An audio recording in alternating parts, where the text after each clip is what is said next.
That's strange. I had an error message about the thumbnail. It's like, oh, there's, I don't know. I just re-uploaded it. It's fine. Hey guys, I thought it'd be fun. I thought it'd be a laugh. You know, it's time, right? You guys are at work. It's time for me to do some work. Oh, let's put the headphones on as well. Will you hear?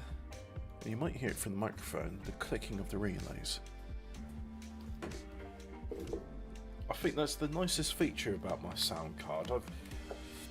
I've listened to a number of devices, and admittedly, my input source is all the compressed, lossy audio, so it doesn't make any difference. I do have some FLAC music, but if it's stuff that synthesizes, it doesn't really make much of a difference, does it? Anyway, let's continue. And also, because it's Thursday and stuff, I'm gonna listen to something. I found this thing called The Drugs of the Galaxy, Obscure, Ghast, and the Forgotten Highs of the Imperium and More Explained. So it's some Warhammer 40,000 channel I don't know of. Oh, what's this thing about Factoria? Let's just have a look at it. Train stops can share the same name. For example, this iron smelter has multiple stations to let Ja, jawohl, das ist correct. You can have multiple stations with the same name. multiple trains unload at the same time. A train will Wunderbar. always travel to its closest available stop, but This is empty correct. stops are preferred over occupied ones. That is Multiple correct. trains using the same station might cause a traffic jam, Yes. because they have to wait on the main line, clogging it up. Build waiting areas to prevent this problem. This or is what I use do. train limits. Yes. Train limits tell Factorio how many trains are allowed to go to a specific station at once. Ausgezeichnet. I like it when you hear people whose English isn't their first language talk, and you just get to sort of pick up on the idiosyncrasies of their language. Anyway, let's listen to a thing about drugs whilst playing Schedule 1. The smell hits before the sound. Sweet rot laced with metal, smoke tinged with incense, something chemical on the back of the tongue, burning. Somewhere in the dark, a low stick flares. A soldier draws in breath. Not It's to got to calm be nerves, tobacco, right? not to find courage. It's Just to remember tobacco. he's still alive for Yeah. a few more seconds. Then the vox crackles. Then the stubbers start. Out on the ash-scarred plains of Valgotha Secundus, the mud isn't just wet, it's soft with blood. The sky's the colour of old bruises, streaked with oil and fire. Inside a half-collapsed trench line, 3 Astra Militarum conscripts slump shoulder to shoulder. One's twitching, one's laughing, one's already gone. Oh, it's Thursday. Pupils wide and face frozen in a grin stitched by detox withdrawals. The Medici cart came 12 hours too late. Maybe Medicaid. 30. Above them, Lasfire traces neon arcs. Hey, just to pause it briefly, right? I can tell this is an AI because I think the AI would get that correct. I think it would actually know that it's pronounced Medicaid. Across the night. Below, in the dirt, combat drugs bloom like fungus in a corpse. Dream stim. Anyway, I'm going to pause it there to explain what I'm doing, right? Oh, what's this? Chateau de la Pipi, 1969. Haha. Old man Jimmy's whiskey. Anyway, oh, look, you can actually, like, wear gold watches and stuff to let people know that you got all that bling and ting. But no, we're not going to do that. We're going to buy 3 bars of gold, because that's all I can afford. So there we go, purchase, right? And watch as I go to the money spinners, right? So it's a Thursday, right? And for some reason, on a Thursday, Mick Lubin, the pawn shop broker, really likes buying gold. And he will offer me up to 150% of its market value. Oi, oi, Hobbit, how's it hang? Very good, you know. It's work time, so it's time to get to work. So I've paid $30,000 for this, and he's offering me $45,100. What if I ask him to give me 160%? Yeah, cool. Right, there we go. So I had 30,000, I now have 46,000, and all I had to do was a bit of skateboarding from one shop to another. Got shit, we'll buy it. See, that's why I like McLabbin. And then we'll go ahead and deposit some money. There we go, that's the maximum I can deposit this week. And do I own taco ticklers yet? Let's find out. No, I don't own it yet. Yes, let's give you what you want. Also, I don't know why, ever since on Sunday I had my nose cauterized. Cause I keep getting nosebleeds, and they stuck the camera in there, had a look, and it's like, yeah, buddy, you've got a broken blood vessel. It's like, wow. So your camera, which was incredibly painful, really was horrible. And he shoved it all the way down as well. And I'm like, look, buddy, I can tell you where the broken blood vessel is because I know where it's bleeding from. And I even said, look, I get the blood, I get the blood, and as soon as it does, I put my finger on my nose. It staunches the supply, so it must be somewhere in like the last inch of the nose. It's not like 10 inches behind. Well, not 10 inches behind, but, you know, it felt like he was pushing it really far back. Which, to be honest, was quite unpleasant. Didn't like it. Anyway, hello, Benji. What have you still got Trash Og Kush. I think I might just throw that out at some point. And you got the other stuff as well.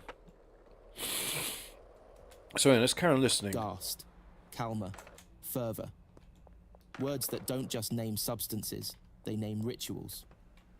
Every hive world, every regiment, every manufacture and press has its own version.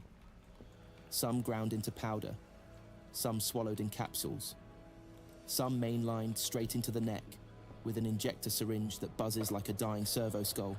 They're not taken casually, they're taken like rites, like prayers, like bullets. This is not a universe where soldiers get therapy, not a galaxy where pain is something to be healed. In the Yes, slapping a bird's ass. I, in fact, have an amazing sniffer, as granted to me by G-D. So, you know, when God was handing out noses, I said, well, there's free, right? I'll have the biggest one you got. So anyway, that's it. The guy who rubbed a bit of silver nitrate into my nose, as in, you know, the one with the doctorate, a degree. I just thought, oh yeah, so you got a degree, that qualifies you to get a bit of silver nitrate on the stick and rub it up my fucking nostril, does it? Yeah, you needed to do years and years of specialist nosology, or whatever the Greek term for nosology is. I noticed he had a massive bulbous conch, and I just thought, it's like your first, was like your first patient where you're like, you know what, I've got a massive conch. It'd be good if I was like a doctor of snozzes, and then could be like, hey guys, I got this massive schnoz, what do I do with it? And it's like, well, you know, that's a gift from God. You got a massive schnoz there, you know, you're well endowed. God is like, this guy's going to be able to sniff out a bargain. He's going to be great, you know, it's just fantastic. So anyway, back to the other thing. Imperium of man, pain is a form of truth. And if the Emperor's armies are to survive, that truth must be chemically denied. So when the order comes to advance and you're already running on 20 hours without sleep, 27 without food, and you've just watched your squad mate implode from a plasma misfire, there's no time to grieve, no time to think. There's just a moment where you feel the cold kiss of a stim pen jabbed into your thigh, and the world goes thin and fast and far away. That's the real beginning of our story. Not with the first drug, not with the first addict, not even with the first kill made sweeter by neural accelerants. It begins with the need. The galaxy didn't start addicted. It was driven there. World by world, war by war. The descent wasn't chaos, it was procedure. And the more we descend, Wow, there's a lot the more we of understand messages why. coming in. Why the Inquisition burns worlds to keep a single shipment from spreading. Why the Mechanicus won't document certain compounds even under pain of disassembly. Hang on, I had a polyp growing in my nose years ago and kept getting nosebleeds. They cauterized that for me too. Yeah, it's ugh, it's not a fun situation. I will admit that, but what can one do, eh? What can one do except to mix up some crystals?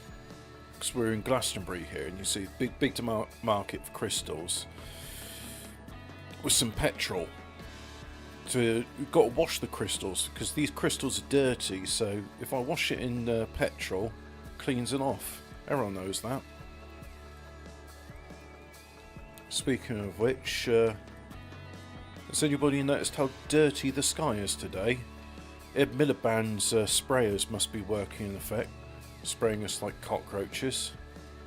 Shame really, because it was nice and sunny the past few days. Lovely and hot. I forgot that England could get to such nice temperatures, but there you have it, it does.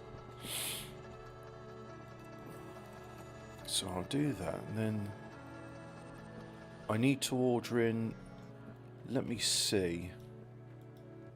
I've got an off-site tool called Schedule 1 Calculator. And if I have a look, what's the recipe called? It's green crack, right, okay, so I'll order in, where is he? There he is. Order a dead drop, and we'll order these seeds, like so. And I think I've already put, yeah, that's him just saying he's received the money because I put plenty in the dead drop. Let's carry on. Why hive primuses turn blind eyes to ghast smog rising in Sector Delta 12 so long as production quotas are met. And why the Emperor's children, those fallen sons of perfection, stopped using drugs as a means and started using them as a reason. But we're not there yet. Right now, we're just in the trench. Listening, breathing in steel, watching a war flicker across the stars, waiting for the hit to kick in, waiting to forget, because in the grim darkness of the far future, pain is everywhere, and forgetting it, that's the only high left. No one knows how many narcotics exist across the Imperium, not because the records don't exist, though many don't, but because the Imperium doesn't count in ways the rest of us would recognize. There is no centralized agency tracking substance use. There is no oversight body tallying addiction rates. There is only the machine spirit of the Manufactorum, the quotas of the Munitorum. Objectively, of you the won't be happy administratum's without the darkest sun, alcoves, because we know where it's files go to like be the buried. source of all life and still, joy. The substances flow, low sticks, ubiquitous, cheap, smoked from the upper hives of terror to the slave pits of Vrax, sometimes laced with mild euphorics, sometimes tainted with things far worse. Officially legal in many sectors, unofficially mandatory in others. You can trace the rise of low distribution directly to hive world morale collapse during the Third Nicaean expansion. Entire regiments were shipped to the front with pallets of low packed tighter than their rations. Then there's Obscura, stronger, slower, sinks into the nervous system like a memory you wish you didn't have. Smuggled in by rogue traders, grown in sunless vaults, cut with everything from powdered cotin to liquefied grinweed. It's not a substance anymore, it's a culture. Yeah, blah From the blah obscura blah. dens of Fantasy Tarsus names Ultra to the vision crypts of Necromunda, means nothing Obscura to isn't me. just used, it's worshipped. It's just There are glorpy cults dork. that believe the Emperor can be seen in the smoke if you're pure enough, or broken enough. And beyond those, the names only get darker. Dream juice. Known to cause vivid hallucinations, some prophetic, others just screams with shape. It's banned in 3 segmenti. Still appears in 9. Detox, ironically, doesn't cleanse. It suppresses withdrawal symptoms long enough to keep a servitor on its feet until the gears seize. Crystal ersatz, once a failed industrial solvent, now a favorite among ministorum clerks looking for clarity before dawn prayers.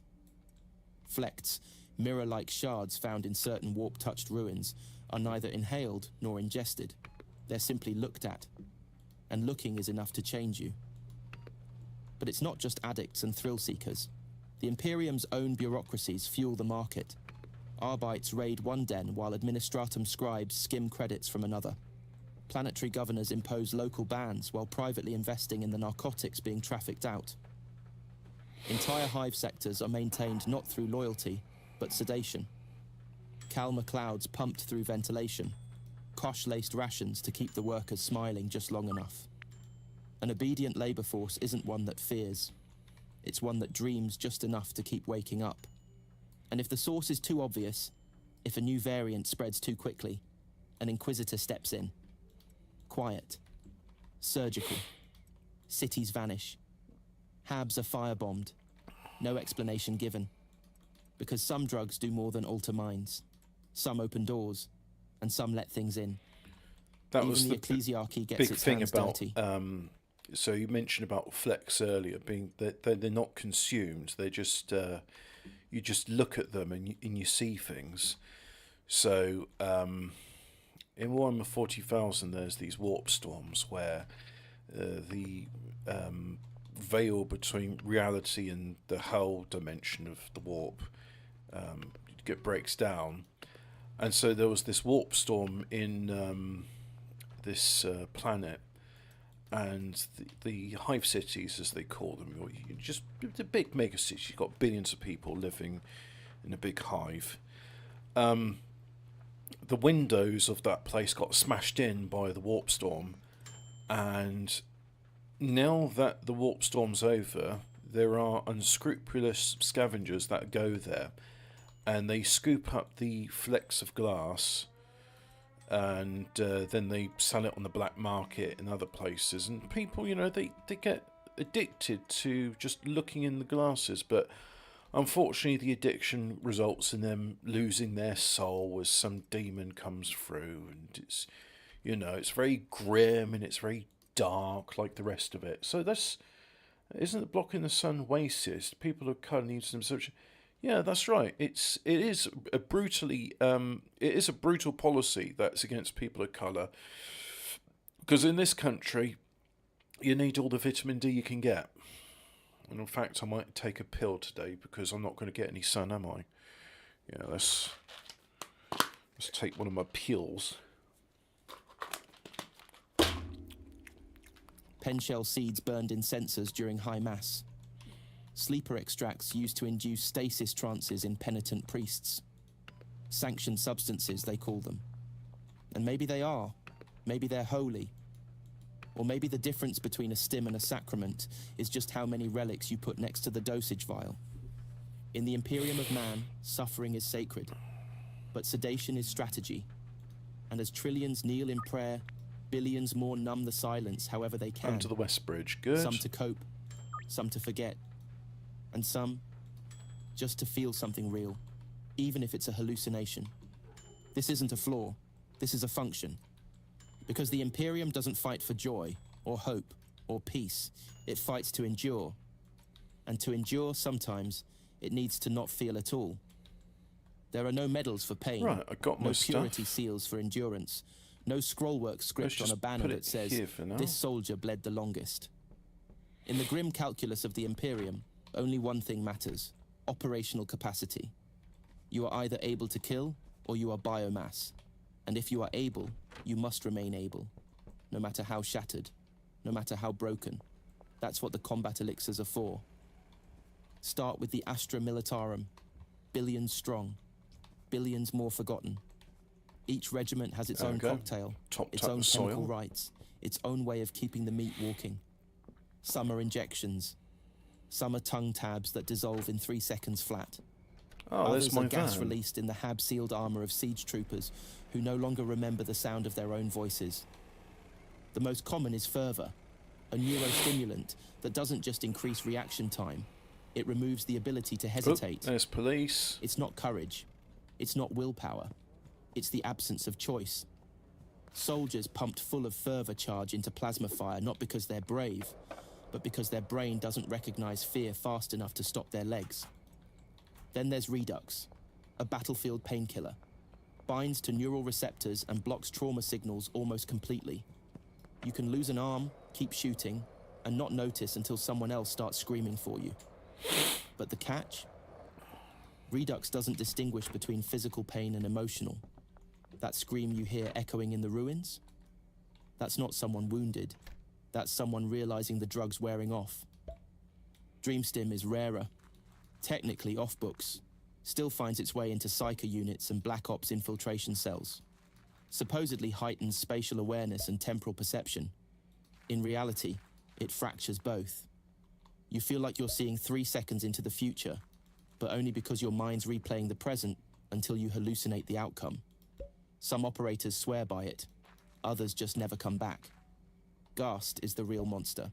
Synthesized from warp-touched fungus in deep hive vaults, it was that first sounds used by nice. enforcer kill teams needing night vision in zero-lumen environments. Now, Yeah. it's used by penal legions looking to boost aggression before final deployments. It sharpens sight, increases stamina, Gnarly. and invites something else to look through your eyes while you're using it. Cool. But for a soldier scheduled to die in the next 2 hours, possession is just another word for effectiveness. And of course, there are the Astartes. Space Marines don't just use combat drugs, they are built around They them. are combat Every drugs. organ, every implant, every gene seed tweak is a cocktail of bioalchemy that would turn a normal human into wet ash. The catalepsian node allows them to function without sleep. The Laraman's organ floods their blood with coagulants and cellular adhesives the moment skin breaks. The Ulitic kidney filters toxins with surgical precision. But these aren't just adaptations. They are metabolics designed to interface with stimulants. Many chapters manufacture their own combat elixirs, specific to their own needs, cultures, and battle doctrine. The Blood Angels are rumored to use a derivative of Kalma to suppress the Black Rage in unstable initiates. The Iron Hands favor neural acceleration compounds that turn hesitation into calculated slaughter. The Carcharodons are whispered to inhale chemical war fumes drawn from a pre-imperial source that even the Mechanicus won't classify. Of course. None of this is illegal. None of this is secret. Because for the Adeptus Astartes, battle is not survived. It is optimized. Pain is a data point. Fear is a reflex to be deleted. And victory is worth any chemical compromise. The Heretic tells you that using these substances is a weakness. The Xenos tells you it makes you less human. But the Emperor never told you to be human. He told you to win. And if the only path to victory runs through a needle, then you bleed forward. There are addicts. And then there are those who tear holes in reality just to feel again. The Emperor's children were once paragons. Perfect form, perfect war. Their every strike a ballet. Their every movement a hymn to mastery. But what happens when perfection is reached? What happens when the crescendo never ends? You go looking for higher notes, even if you have to invent them. That's where the drugs come in, not as tools, not as supports, as instruments. And they don't call them drugs. That's too crude, too pedestrian. These are keys. They unlock states, transform limits, rewrite the laws of perception itself. Ah, good. The descent began before the heresy. Quiet, ritualized, a stim before a duel. You're going to A be my neural new enhancer dealer. to hear battlefield symphonies more clearly. Deal. But after the fall, I'll come back to you later after and they give you gave some themselves stuff. to Slanesh, the line between combat and communion disappeared. They became composers of agony, take Admilodox. A neuroleptic so potent it dissolves pain entirely, replacing it with cascading emotional feedback. Every wound becomes pleasure, every scar a crescendo, administered through a subdermal mesh that triggers... I gotta say, right, I enjoy, like, Warhammer, and I enjoy some of the stories, you know, Battles of Daring Do, but it's so over-the-top grimdark with just... It feels to me like... I'm wondering if it's like it's a feedback loop, like maybe you see it amongst the extreme metal community, where... community? Why can't I say community properly? Amongst the extreme metal community, where they'd be like, oh no, I'm even more dark and brutal than you are. No, I'm even more dark and brutal than you are. Well, my band's name's Cannibal Corpse. Well, my band name's Disemboweled. Yeah. And I'm wondering with Warhammer 40k, if like the authors are going, well, I'm even more grimdark than you. Well, I'm even more grimdark than you. Well, I'm so grimdark, I don't even have any hope in real life as well. Oh, that's grimdark. And it feels like a very negative feedback loop of one-upmanship. is automatic. Yeah, there are some Warhammer movies. There's the Astartes film released in 2010, I think it was. John Hurt is in it. And then there's the Hammer and Bolter series, which features stories from across the Imperium, and it's not just from the humans' perspective. I thought there was a quite good one talking about the Orcs and how the Orcs have a good old fight. With each strike received. There are warbands that duel just to bleed joy, or Black Lethe, a liquid oblivion. One drop and all memory is gone for hours. 2 drops and your sense of self detaches like dead skin. Used by noise marines to erase identity before performances. They do not play music, they are music. And Lethe lets them vanish into it. Crystal ersatz is more common, cut with powdered bone from captured loyalists. Said to increase auditory acuity until a scream sounds like a choir. Some Emperor's children wear rebreathers not for toxins, but to filter beauty. Too much static from an unenhanced world ruins the high. And then there's idea. The name is a joke. It doesn't give you thoughts, it becomes them. A psychoreactive vapor inhaled through mechadendrites, surgically embedded in the skull. Each dose creates an emotional hallucination tailored to the user's deepest, most repressed hunger. No 2 experiences are the same. No 2 uses leave the mind unchanged. But the drugs aren't the point. The pursuit is. Slaanesh doesn't demand devotion. Slaanesh demands escalation. The Emperor's children inject pain, pleasure, madness, clarity, silence, sound, sometimes all at once. Not because they want to feel, but because they want to need to feel. And a bed. The difference matters. One is curiosity, Or I can afford full the other is spectrum, compulsion in its nice. purest form. They lace their bolters with ghast mist, so the act of firing is laced with euphoric spasms.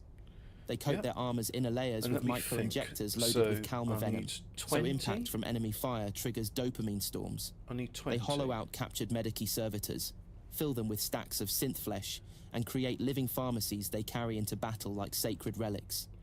This isn't excess make for it its own 19. sake. This is devotion. Their god is sensation, and every compound is a liturgy. What would these substances do to a normal human?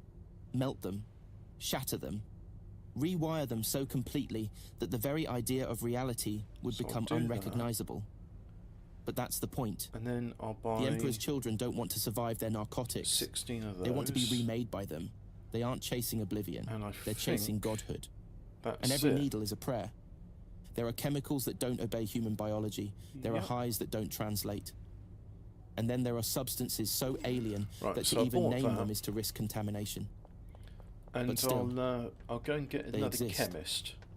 Because the stars are not Yeah, silent. give us a chemist, would you? And where there is intelligence, there is experimentation, And I want him to go to the Escape. storage unit. excess. Deal. The Eldar, those ancient survivors of decadence, should know better than anyone. Once they drowned themselves in every pleasure the galaxy could offer. Now, they walk a razor's edge of control. For the craft world kin, most narcotics are taboo, not forbidden by law, rejected by necessity. Their souls teeter close to the warp, and sensation is a doorway Slaanesh So I'll watches pick hungrily. that up. But even among them, Let's there go are and see the whispers. new dealer. Kiksa, a vapor distilled from the petals of frozen void roses, said to evoke memories not your own, used in private mourning rituals. Maybe. Right, you have that. Or maybe in secret by Now those who let's miss the assign old some ways dealers. just enough to... So, yeah, I enjoyed the Hammer and Bolter series, and I was also a fan of the Ultramarines. What's the show? I don't remember what it's called. There's also some fan projects, but unfortunately Games Workshop shuts them down. There's 2. There was, in fact, if you're familiar with, do you remember Aha Take On Me? You know, that pencil drawn thing? There's a really beautiful fan project, and it's a dramatization of some battle, and it starts off with pencil drawn like stuff, and then like further and further on into the thing, it gets really good. What is it called? Let's see if I can find it. Warhammer 40k film regulators. The Awakening. No, that's Oh, well, the Ultramarine movie's there in 1080p quality, so... Is this the one? Yes, this is the one. So if I copy... Oh, I can't post it into the thing, can I?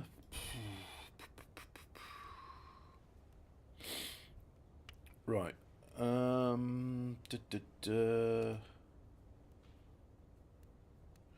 So here we go, right? Pencil and paper ready. Ultramarine movie, 1080p quality. Although I think if you just type in Ultramarine movie, it'll turn up. Let's have a look. Let's have a look. What's it called? I should be able to remember. It was about a chaplain. What was his name?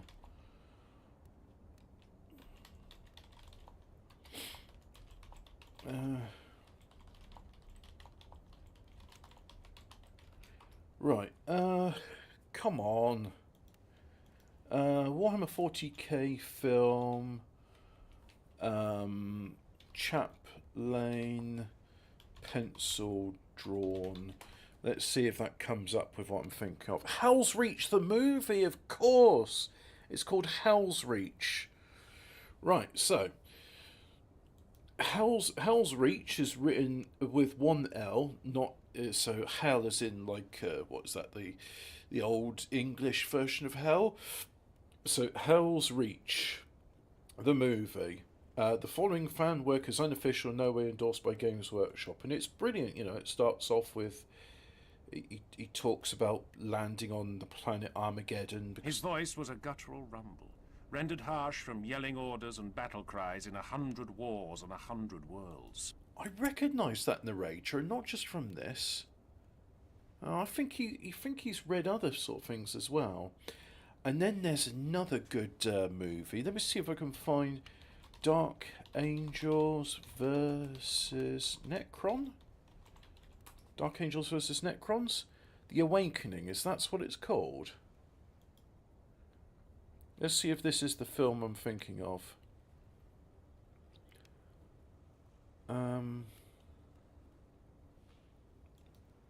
It's not loading. Well, I see a Necron in here. Yeah, so the Awakening, or The Awakening, Warhammer 40k fan animation. And finally, there's one called Astartes, or Astartes, however you pronounce it. And I think 5 mini-series in one. Yeah, it was... I'm glad he managed to finish it. But the problem with all this stuff, YouTube, is they must have done something new to the algorithm, where now when you are trying to... where you're trying...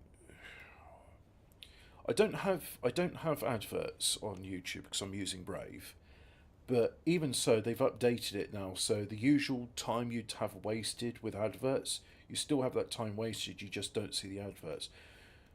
So anyway, I am going to look up the guide to see. Come on, how to delete, rename unwanted strains? Oh, interesting. I just want to know the dealer list. Walkthroughs, is that it? Ultimate Guide, Ranks, and Alright Guide, Schedule 1. What if I search for dealers? Dealers. I can spell dealers. Schedule Ultimate Guide, an Alright Guide. What to assign dealers. This is not optimized. More optimized version linked here. Okay, avoiding repetitive strategy during mixing, patching, oven cooking, cauldron cooking, hold right click to straight. Yeah, I know that. Getting around town quickly. Golden skate was pretty good. Smoke for speed. Ocean teleport skip. With anti-grav and speed activity, you can strategically sprint and jump from on top of the dumpster behind the pawn shop into the ocean towards the docks to force yourself to respawn at the docks to get there quicker. Oh, okay. What's this thing about mixing automation? So mixer number 1, right? And then you've got stuff on that shelf. Okay. No, I'm not going to automate mixing because it just doesn't work. The best mixer combination. Oh! 9 mixtures by Schuster. Yeah, okay, let's have a look at this. Oh, right, yeah, no, that's fine. There's just people have figured out profitable strains. No, I just want the dealer list. There's like, here's the customers, you should assign dealers. Oh, that's nice. People are drawing out icons. They're drawing out schematic diagrams for how you should organise your things. Supply logistics, rush delivery, art of the deal, dealer configurations, low only. Wow. Assign all low spenders to dealers who are as close to them as possible. Assign all low and medium spenders to dealers who are as close to them as possible. I mean, assign all low, medium, high dealers to dealers who are as close to them as possible.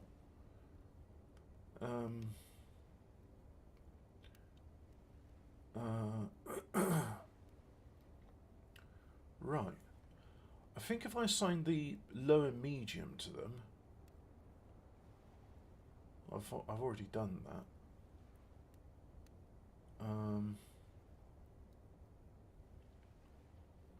Right, so now if I go resume here, and let's go dealers. So I go dealers. Oh, let's have a look first of all at Molly. Jerry Montero. Yeah, I've got that right. So let's do Brad. So who's Brad going to have? You're going to have Mrs. Ming. That's the first one I see on this list. Then you're going to have Peggy Myers. Where's Myers? I think I had a teacher called Mrs. Myers. Peter File.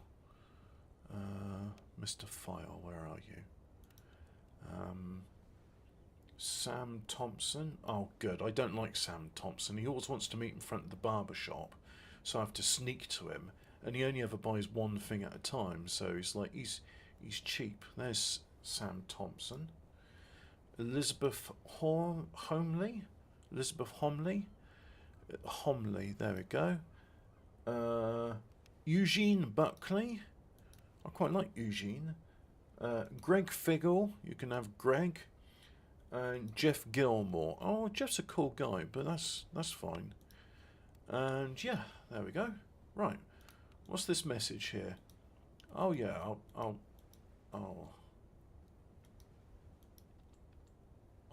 already dealing with that, I think. Okie dokie. So let's back to the show then. Pretend. Their darker cousins, the Drukhari, feel no such restraint. They revel in chemical warfare, not just on others, but on themselves. Pain as fuel, suffering as craft. Sniff musk, a psychostimulant harvested from necroparasites found in Komarar's underhabs, is snorted during duels to enhance response time and trigger temporary ego dissociation. It's not just about winning. It's about watching yourself win while your identity fractures across 100 psychic mirrors. The homunculi go further. They create drugs that don't have names. That shouldn't have names. Organic narcotics stitched from the neural filaments of tortured slaves. Liquids that rewrite the spine's relationship to gravity. Injections that turn sound into taste, pain into shape. These aren't substances. They're experiments. Not meant to be survived. Meant to be documented. The orcs are simpler, but only on the surface. Most wouldn't call what they do drug use, but that's because they are the drug. Fungal physiology, symbiotic organics. Everything in an orc's body is built to burn hot and regenerate. The stuff they chew, snort, or smear onto their skin, half of it's just food. The other half is improvised combat stims grown in field vats. One type of doomberry paste sends them into a frenzied state where they can shrug off laser-gun volleys. Another makes their eyes glow and their aim slightly better, at least until their heart explodes. But that's fine. They'll grow another. And the Tau? Controlled, restrained. That's the surface again. Beneath it, there's Gladstones, a psychotropic compound administered by the Earth caste to high-performing fire warriors. Marketed as a neurobalance enhancer. Really, it's emotional suppression wrapped in propaganda. The Tau don't need to feel loyalty, just act like they do. And if that requires medicating individuality into submission, so be it. The greater good endures. Oh, yeah, Even I the need to order Necrons, some long stuff. beyond flesh, aren't immune. Certain cryptechs in the Zarakan dynasty have been observed harvesting neural residue from fallen foes. Why? Oh, I can No order one high knows. quality pseudo now. But there are rumors of dream juice derivatives injected into cortical simulacra, briefly simulating consciousness before shutdown. Not narcotics, in the human sense, but a curiosity, a hunger, a memory of what it meant to feel. And the Tyranids? They don't use drugs. They are drugs. Some of their spores induce ecstatic rage. Others calm prey populations until they stop resisting harvest. Chemical warfare not as a tactic, but as a metabolic inevitability. Wherever they go, the ecosystem changes, because the air becomes part of them. To breathe near a hive fleet is to inhale addiction without ever knowing you've started. Across the galaxy, every species dances with substances that blur the line between autonomy and instinct. For humans, they are vices. For Xenos, they are tools, crutches, weapons, revelations. But in the end, the high is always the same. You become something else. And you never come all the way back. There are no safe distances from the warp. Even in real space, far from the eye, behind walls of ceramite, beneath cathedrals of blessed gold and void-shielded thought, there are substances that carry its echo, not because they connect to the warp, because they remember it. The first and most infamous are flecks, simple, harmless in form, a sliver of mirror glass, thin as an oath, found only in derelict ships that pass too close to the immaterium and return with something else Oh, inside. I don't have any. You don't I'll smoke have them. to go get it. You don't inject them. You look. That's it. Just one glance. Just long enough for the light to shift. And what you see isn't reflection. It's memory. Not yours. Not anyone's. It's the warp seeing itself. There are flecked cults who spend hours staring into them, waiting for divine patterns to emerge. Others go blind in minutes, screaming hymns that don't fit their mouths. The Inquisition burns flecked caches on sight, not because they're dangerous, because they're inviting. Then there's idea again, mentioned before, but it lives here too. It doesn't just amplify thought, it twists it. Warp-touched vapor can embed rogue mimetic fragments into your cognition. Start as a hallucination, end as a possession. That Right, voice so in your that's ear, done. it isn't just a side effect, it's a sender. Dream juice, in its pure form, is sourced from the brain fluid of psychers who die during failed astropathic alignment. Condensed and treated in black zone manufactoria, it produces vivid, shared hallucinations, whole crowds seeing the same unreality.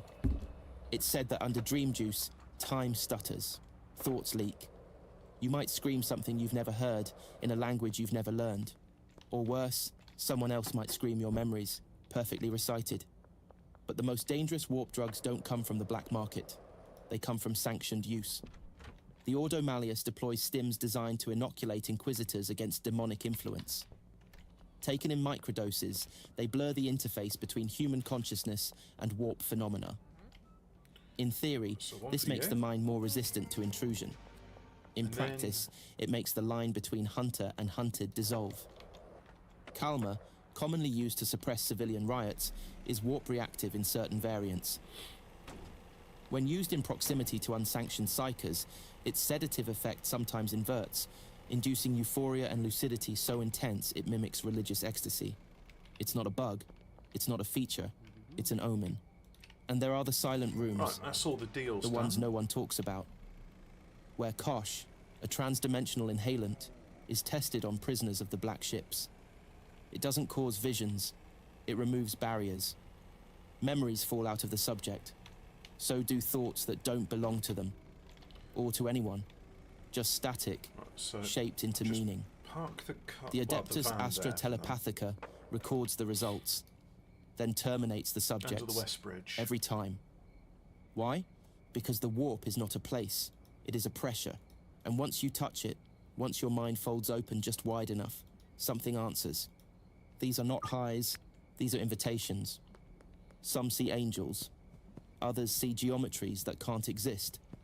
Some feel like they've left their Turn the bodies. flashlight on. Others feel like something else entered instead. And the longer you chase the sensation, the more you slip. One day you come back wrong, or you don't come back at all. And someone else wears your name. You'd think the Ordo Hereticus would handle it. Or maybe the Ordo Malleus, if the warp's involved. Ordo Xenos, if the strain originated off-world.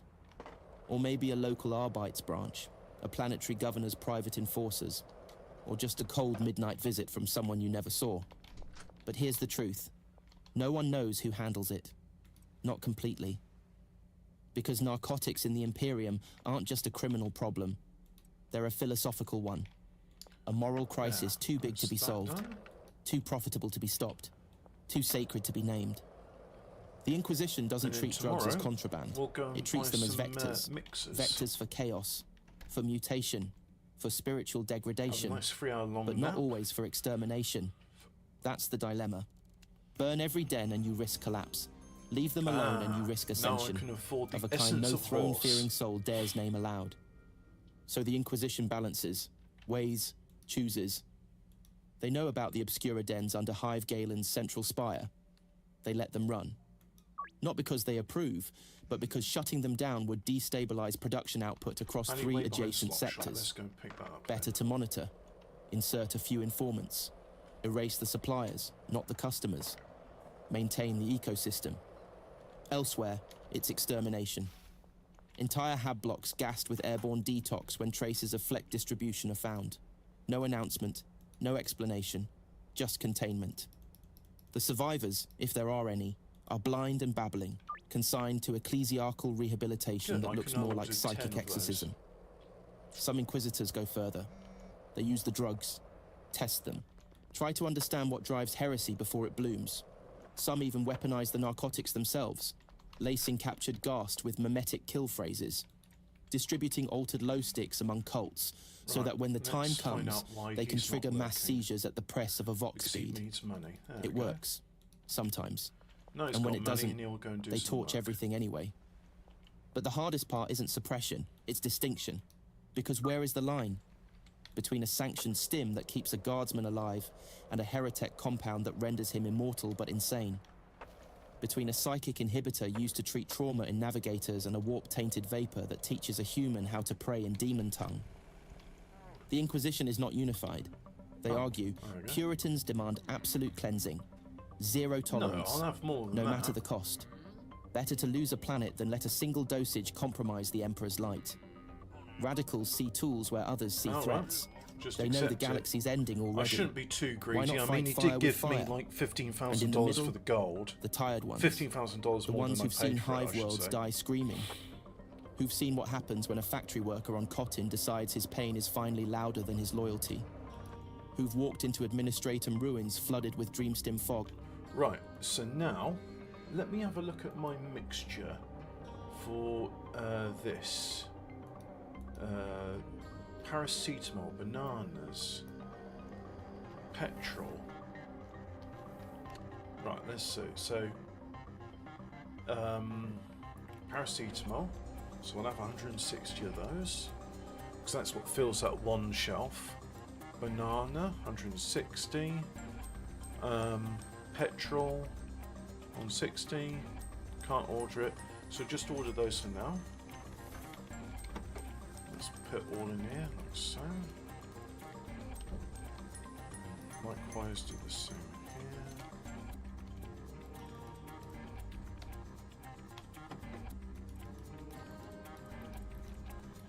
Yep, do that. There we go, so that's the first 2 bits done. Then we'll have in 160 of those. And 160 Coca-Cola. Right, so do that. Carry on. Come out changed. They don't burn everything. They burn just enough. And then they drink Amasec in silence. And try not to remember the screaming. There is no codified policy. No doctrine of control. Just whispers. Just field orders. And a single rule that passes from one Inquisitor to the next. If you don't understand the drug, you haven't found the threat. Somewhere out there, in the gut of a forgotten hive, a child breathes in Calmer fumes and dreams of angels made of glass.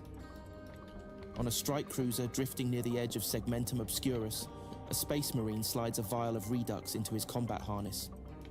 His gene seed rejects it. He uses it anyway. And deep beneath the this is all Mechanicus ready to vault, harvest. sealed by sigils no tech priest will admit to carving, there's a slab of meat that was once human, now twitching, whispering, still alive in some chemical sense, still high on a stim blend that never wore off. The scribes say it's a relic. The Inquisitors say it's a warning. The Martians just call it an error in the machine spirit's design. The truth is simpler. The Imperium is addicted, not just to substances, but to survival, to forgetting, to remembering too much. Every war zone is a pharmacy. Every battlefield a proving ground for the next compound, the next concoction, the next mind-broken weapon. It's not a coincidence. It's not a tragedy. It's a system. One built to push flesh until it breaks, then patch it just enough to break again tomorrow. We like to think the great threats are out there. Demons, Xenos, heretics. But sometimes, it's just a whisper in a vial. A moment of clarity too sharp to hold. A dream that feels like truth. A silence that tastes like hope. And then, a needle. Grim dark. Something else. Grim dark. Because that's what Grimmy, drugs grimmy, are in this grim galaxy. dark. Not escape, It's grim, not corruption. and it is They're dark. mirrors. It is grim. And when the dark, Imperium stares into them, grim, what it dark, sees isn't weakness. It sees itself, raw, Grim naked, dark. unendurable. Grimmy, grimmy, So it grim flinches. dark. It lights Grimmy another glow dark. stick. Grimmy, grimmy It doses the dark. next recruit. Grimmy, grimmy dark. It buries the memory under more noise, more pain, more obedience. The cycle spins again, and we pretend it's control, but the smoke never clears, and the shadows only get deeper.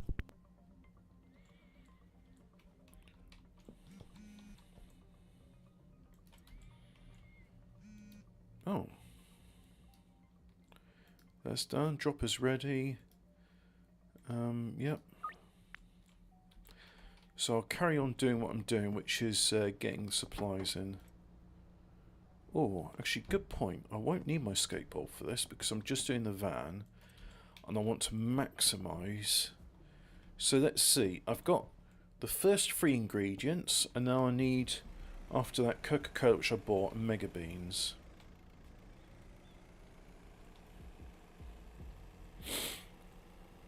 And I'll also, because I'm ordering enough of the stuff, I need to get enough of my everything. The Marines malevolent. No. I've had enough for my 40k, thank you. I want something more cheerful now. Thank you very much. Cheers. Okie doke. Oh. Right, I've drunk one. Well done. That was very, very good of me. Now I have to go to the back of the van. Can I just buy one more? Yep. Okay. There we are. Put it in there like so. And then this. Put that there over there. Now let's do the next batch, which is Mega Beans. So I'll just buy 160, like so. Purchase.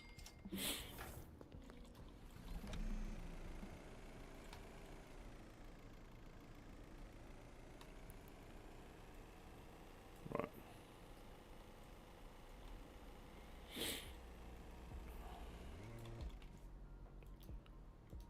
Yeah, sure. I'm going to see if I can make a an even more profitable mix. So let's check I've got my stuff done right. No, I don't want that. I want the schedule on calculator. So let's see. So cola, Mega Bean goes on the 5th shelf.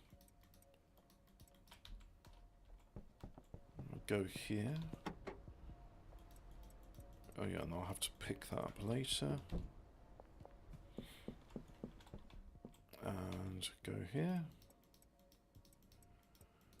like so. get that. Yep. Right, let's go and get some more ingredients. So I can have 163 I can get 480 items in one go.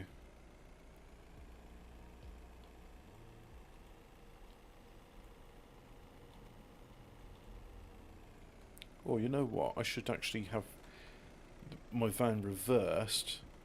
And then what I can do... Come on. God, doing a turn the road in this is painful. So now I've got that done. Hey!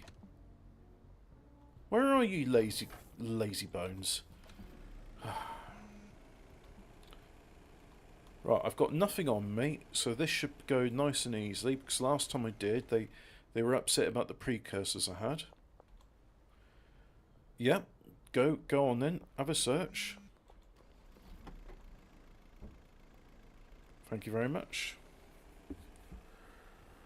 Right, so let's go to the laundrette, and then I'm going to go to the other petrol station. Launder some money. And... whoops. I'll do that. And... car wash is the next one.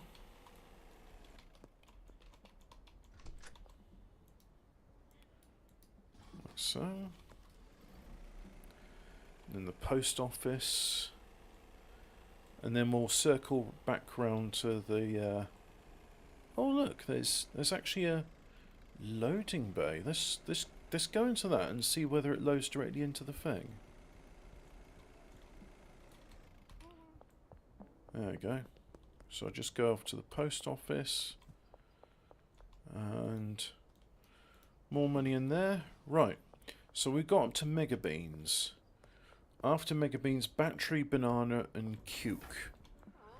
Right, so battery 160, and then banana 160, and then cuke. Right. Some of it's been put onto the pallets, which is fine. I'll just put that into my personal stash. That's everything I need, right. Oh, and it's starting to get dark here.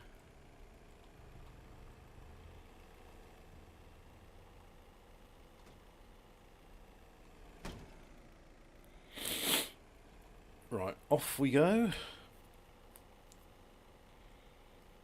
And then I'll pick up my skateboard and I'll get ready to do some deals. Now, I've got perfectly legal, legitimate substances in here.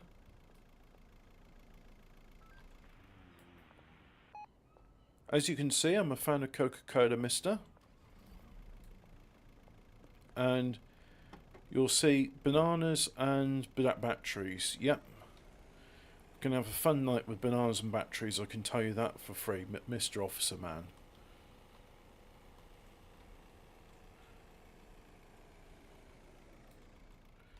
Right, so the Coke is the last stage. Right, so we'll put it in there like so. Yep. Banana is the penultimate stage. So we'll go ahead and put that in there. And we've got some dead drops ready, so I'll go out and deal with those. Yep. And right, that's that done.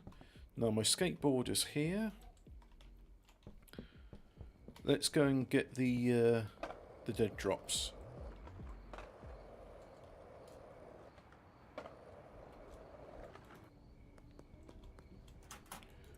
Yep, good stuff. And I think that counts as contraband. So let's not go that way then. Let's go the other way.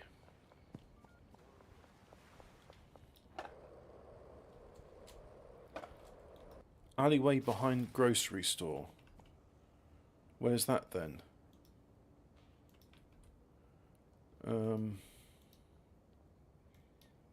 Alleyway behind grocery store is that one.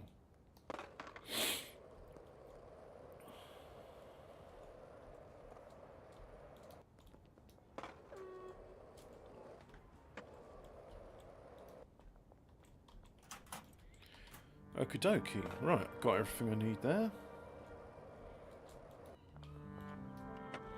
Let's check on my new chemist.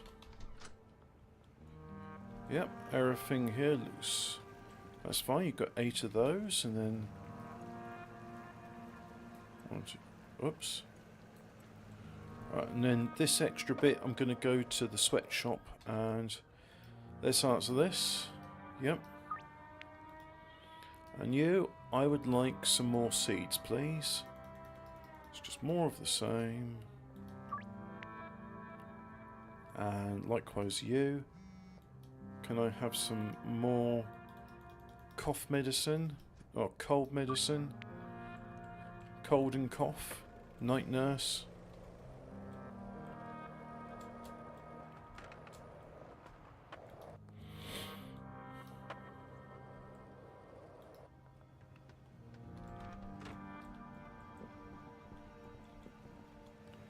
Four, 4 and 4.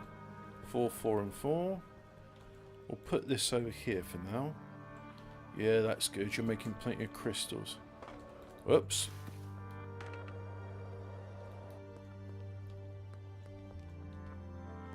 I need to get to my motel to get these stuff. Fuck. Come on. Bollocks.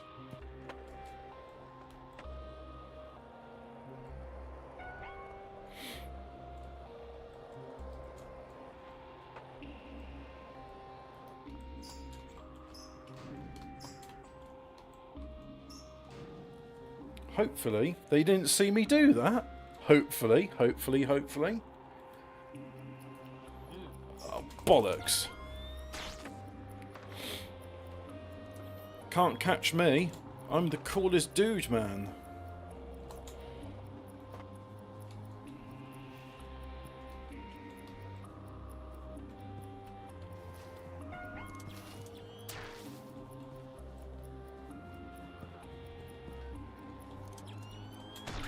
No, no, no, don't. Oh, busted. And I had seeds on me. Well, seeds are not an illegal item. So, $150 fine. Oh, well, that's not too bad. And they've put me back at the sweatshop. So, all in all, could have been worse. Still released in time to go and do my deals. There we are.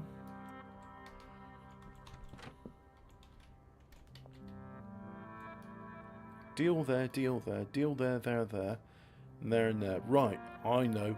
We'll do this in a clockwork fashion. We'll do the northern deals. We'll go down here, do those deals. And then we'll come back here and do these deals. And I can end up in the bungalow. Yep, that sounds like a good plan if you ask me.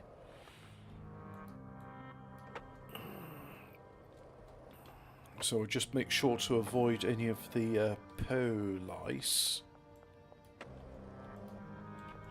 So let's go ahead and, yep, to you.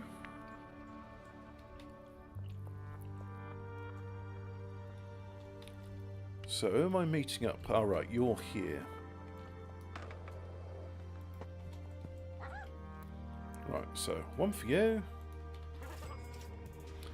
And then we'll go to the basketball court, where America's favourite game of basketball was played. Do you remember basketball? I remember basketball. That was a funny movie. That was back when Trey Parker and Matt Stone did stuff that wasn't South Park. We were like, hey, what if we made like a show of puppets? Oh yeah, it'd be great fun. And I think Trey Parker said, look, you could put a gun to my family's head and like threaten to kill them all if if I don't make a Team America 2, and I'm just going to say, I'm sorry guys, I missed you, but it's not going to happen. So, yeah, I don't know why people work themselves to the bone to do things. It must be some sort of Protestant masochism thing I don't understand. Oh, and by the way, all Protestants saying, yeah, that's why no Catholics get any work done. Case in point, Sistine Chapel. Right? Work still gets done in Catholic countries. People don't work themselves to the bone in Catholic countries. Oh, but their GDP's not as good. Yes, the all-consuming GDP. That's the most important metric of whether or not you succeeded as a country, right? The GDP. Let's all worship at the altar of the GDP. You know what? I'd rather be in a poor country where people are happy than a rich country where no one knows each other and they stab each other in the back and, oh, it turns out your GDP is all make-believe numbers anyway because it's vape shops, phone repair shops and Turkish barbers. You know, like, does a town of 5,000 people need 14 Turkish barbers? Because apparently it does. You know? Well, why are there so many Turkish barbers in my nearest town? Why is that? I don't know, but GDP line go up. Oh, well, the GDP line go up, so in that case, yeah, let's have some more Turkish barbers. Definitely not a front for laundering money. Definitely not. Oh, and can we have some American candy stores too? That's stuff that you get in Protestant countries. You get American candy shops, which are all staffed exclusively by Indians, because Indians know all about American candy. They just can't get enough of that American candy. And they'll sell it to you for ridiculous prices. Ridiculous prices which no one in their right mind would buy, because no one in the right mind is buying it. It's all a bloody scam. And I'm tired of pretending it's not. And if HMRC were actually to do anything, they would say it's not. So you know what? I'd rather be in a poor Catholic country where there's not a single Turkish barber. I want a Catholic barbers. Is that too much to ask for? I want to go to a barber's and you don't know what the race or religion of the barbers is because you just assume. He's like, well, the barber must be of this place. You know, if you go to a Spanish barber's, you assume the barber's is a Spaniard. You go to an English barber's, you assume he's an Englishman. Or on very rare occasions, he might be Welsh or Scots. But, you know, you expect that you don't need a sign sort of prefacing it saying, this is an ethnic barber's. I want to go to one of those. Do you know, I went to a barber's in Malta. And that barber's cost €6 for a haircut. And they spent the better part of 45 minutes cutting my hair. And then they gave me a shave too. And he made this big thing about... Just a second. Yeah.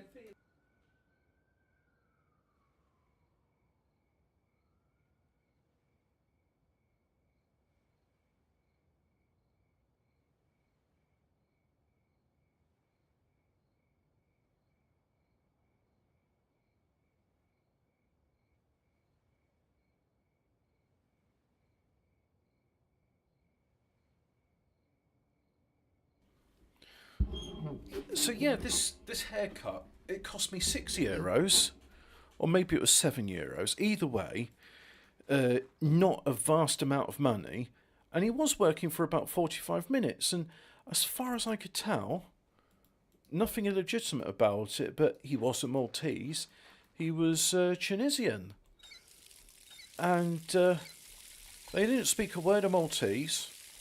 Spoke a few words of English, enough to say cut, and then show me picture. So I showed him a picture of like various European haircuts, and then he did it, and he's like, may I take a picture and show family? Because that's how Tunisian Arabs sound, by the way. And I said, yeah, go on then. And because he said, your hair, longest hair I ever cut. And he was right, because at the time my hair went down to my arse, and it's the longest I ever had my hair. I think Yeah, it was probably growing for about 4 or 5 years. So let's see, there's the skate park is where one of the drops is. So that's that one. And then there's another one by the casino. So off to the casino next. Right. Now I've got all my requisite materials. Let's go here. And yeah, you got some crystals, that's good. So I'll just keep you topped up like so. And then I'll go to the sweatshop and then I'll probably go to the motel and call it a day there. Unfortunately, the arcade is not open to the public yet, otherwise they're going there. Everyone needs their hair and fingernails cut. There's a growth in people are far more hirsute than in previous times, because the amount of like barbers and fingernail places, maybe it's something to do with the COVID. Maybe the reason why people are so hirsute and their fingernails are growing, and everyone needs a vape shop these days and their phones repaired is a consequence thereof of the pandemic. Do you remember the pandemic? Do you remember when you had musicians with holes cut into their masks so that they could still play flute and oboes? I remember that. Do you remember when you couldn't go to your grandmother's funeral because it's in another country and you didn't have a right to travel? Because apparently the right to travel is a privilege which can be rescinded at any bloody time? I remember that. Yeah, I remember that. Ah, that was a funny time, that was. Where we did all these things where we pretended, oh no, you can't do that, sir, because the rules say that you might spread a cough and then people will get a sniffly nose and it's really bad. And you know what? I will go as far as to say people actually did die of a respiratory disease. So I'm not so ghoulish as to say that, you know, nobody suffered from it. I suffered from it. My grandmother died during the pandemic and I couldn't visit her funeral. I got COVID more than 3 times. It was, you know, it's nasty.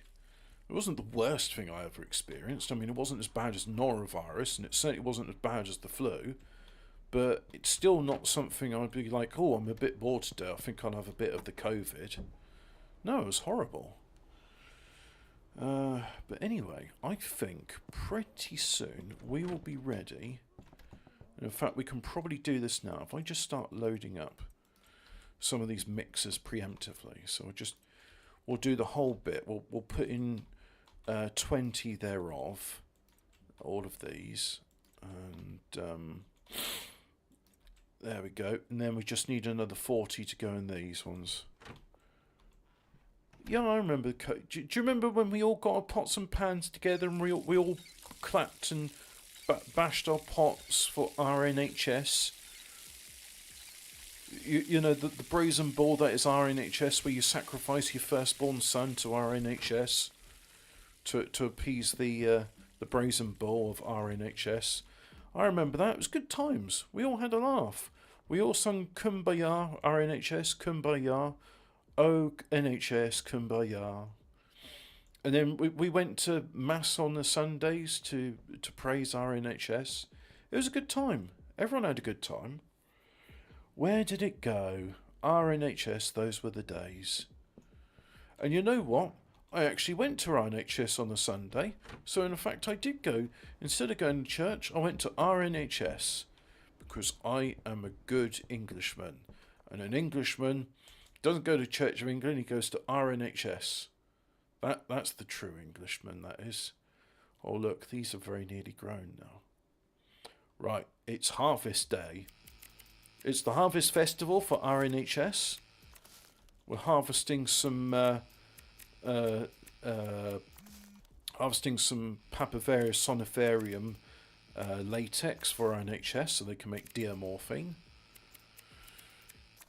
There is a field somewhere in Oxfordshire, I'm told. They've probably moved locations, but they have a field and it's got an exclusive contract for our NHS, and all they grow is opium poppies. and the NHS then uses it for that, which is probably a good idea, because previously they were importing opium from Afghanistan and saying, well, we are kind of funding terrorism by doing this. So it was then decided, what if, instead of funding terrorism, if we paid a farmer in Oxfordshire, who's not Jeremy Clarkson, and we just got him to farm the opium for us, with under the explicit instructions that he is not to cause a terrorist uprising in the United Kingdom. And I think they paid the farmer handsomely for the product, because it's still below market rate for whatever opium is. I don't know what the cost of opium is. I mean, how much does it cost to import opium wholesale? I mean, these are the sort of pressing questions someone at our NHS had to answer, because, somebody's got to do it, right? And I'll put the soil in and sow the seed. Like so. Yep, very good. I'll do some more, like that.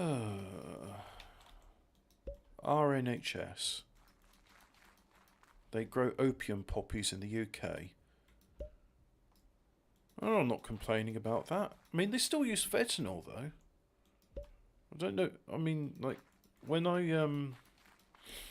had surgery 4 years ago, they put me under using fentanyl.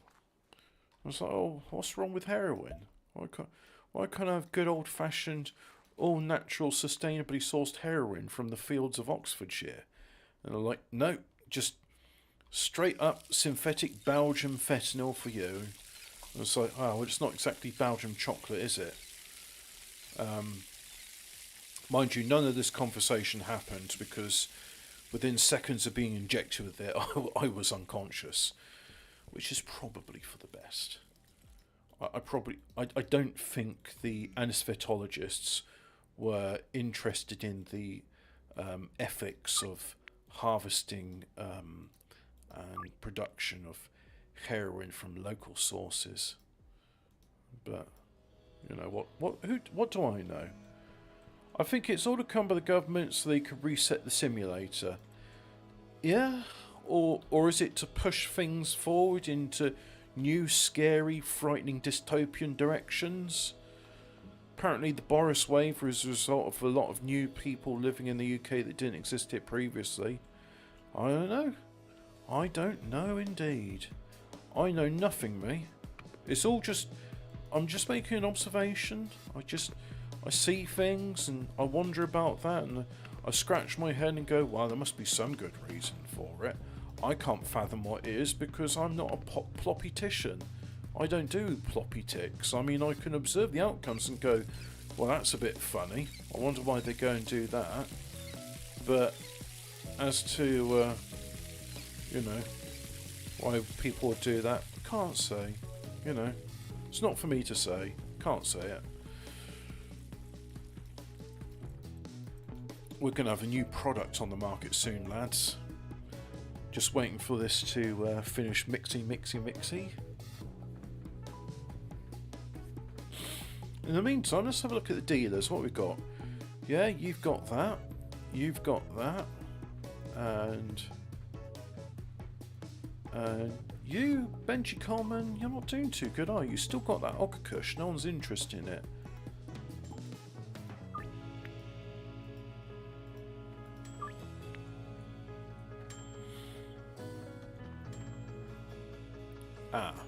I just realised a problem in my scheme. I have to put at least 20 away so I can pick it up and then do that. So now I've done that, I can go and pick those bananas up. The local school kids around here are maybe 50% foreign now. When we moved here 20 years ago, it was maybe 1%, if that. If that indeed. But I'm sorry, you've misremembered things. That's one of the consequences of the COVID. You've got racist Brexity memories, and that's a bigoted statement, which a far right thug would say. So I disavow. Unless Keir Starmer says it's okay. If Keir Starmer says if your name's not in the Domesday Book, you're going back home, then who am I to disagree with him? I mean, if he says that, is my name in the Domesday Book? In fact, let me just have a look, right? I'll have a look. I've got one of those biblical names as a surname, so if I go Domesday Book of Names, let's have a look. All names Domesday Book, and let's go search. So I'll type in my no matching records found. What if I type in the other one? No. So I thought to when I say when I say I've got one of those biblical names, I thought, you know, you got Paulson, Peterson, you get Johnsons as well, yeah. It's one of those type of biblical names. That's what my name is. And I thought, right, no, my name's not. It's not in the book. So Keir Starmer's book. Yes, Keir Starmer indeed. I didn't think Keir Starmer would have a good singing voice. Well, I'm actually quite surprised when he's done a traditional English folk song called indeed Send the Buggers Back. And, you know, bit of a controversial title. I'm not sure if David Lammy, also in the Labour Party, would agree with that sentiment. But maybe that's like, you know, some have said, and I'm not going to say this myself, but some have indeed said, after watching him like inhale 5 packets of Jaffa cakes in the space of a minute, not just like 5 Jaffa cakes, but 5 packets of Jaffa cakes in the space of a minute, and watching him like eat faster than a starving orangutan, Keir Starmer, full of disgust and contempt in his face, began to write the lyrics for Send the Buggers Back, whilst watching all the crumbs flying out of David Lammy's mouth as he inhaled 5 packets of Jaffa cakes in the space of a minute. Oh, by the way, David Lammy, so King and Queen go over to Italy on the state function, and David Lammy invites himself there because it's like, hey, I'm the King and Queen. And then they go to a ski resort in France, which was 600 kilometres away? Something like that. Now, he starts getting into an argument with the taxi driver saying, oh, I'm not paying that fare. And now you could say, well, that's not true, except the taxi driver, because David Lammy and his wife, whose surname is not Mrs. Lammy, it's another surname, they fled the taxi, having not paid the fare, and the taxi driver then drives to a local police station in France. He registers a complaint saying, oh, look, I've got this fare jumper here, and he's not paid the fare. And then the police go and search his vehicle, and they find a coded briefcase and 2 diplomatic passports. So Mrs. Lammy, whose surname is not Lammy, I can't remember what David Lammy's wife is called, sorry, and David Lammy's passport there, and their diplomatic passports, and a coded briefcase, and probably papers saying, hello, I'm David Lammy, I'm the Foreign Secretary of the United Kingdom of Great Britain and Northern Ireland. And it's like, David Lammy, why are you going to other countries and embarrassing us? You're the Foreign Secretary, for fuck's sake. Like, look, I'm not saying a Foreign Secretary has to be an ambassador, but could you at least pay the fare? Or look, I'm not expecting you to have like 1,500 euros or however much a taxi fare is to go from Italy to France, but could you at least say, oh, hey, look, could you just send me an invoice payable to the Foreign Office, because I'm the Foreign Secretary of the United Kingdom of Great Britain and Northern Ireland. I'm David Lammy, MP. If he did that at least, instead of... but he didn't do that. And that's why Keir Starmer, when presented with the bill and also the police time and having to like explain to the French police, you can't arrest the Foreign Secretary of the United Kingdom of Great Britain and Northern Ireland.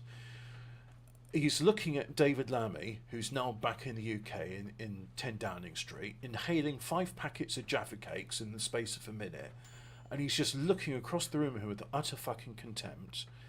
And David Lammy thinks he's writing notes, but in fact what he's doing is he's writing the lyrics to the song Send the Buggers Back. He's looking at David Lammy whilst he's writing this song called Send the Buggers Back, which I find is a bit of a surprising turnabout for the Prime Minister of the United Kingdom of Great Britain and Northern Ireland, Sir Keir Starmer, MBE, OBE. You know, I find it all a bit surprising. As I am surprised how people I thought were one way inclined are in fact actually another way inclined. And maybe Sir Keir Starmer, MBE, OBE has been playing a long con all along? No, that's probably too optimistic. But it was kind of funny him saying, if you're brown, you're not coming to town. If Send the Buggers Back, if your name's not on the Domesday Book, you're going back home. Very interesting statements by Sir Keir Starmer, MBE. Very interesting statements. I'm not sure I can necessarily endorse what the Prime Minister of the United Kingdom of Great Britain and Northern Ireland says. But then again, it's a free democracy and we're allowed to have dissenting opinions within reason. So I will dissent within reason. There we go. I think I've sufficiently covered all bases there. Thank you for listening to thank you for listening to me. Yeah, that's it really. Oh, it's harvest time. Let's do another harvest then. I love Harvest Day. Don't you love Harvest Day? I think Harvest Day is brilliant. And let's harvest all of these. Oh, look at this. This is very green, isn't it? It's glowing. Beautiful, vibrant green. Really fascinating. Do you know, my granddad was looking at cannabis in bud once, and he sort of leaned into it and gave it a sniff, and he says, there's beautiful flowers on it, absolutely gorgeous.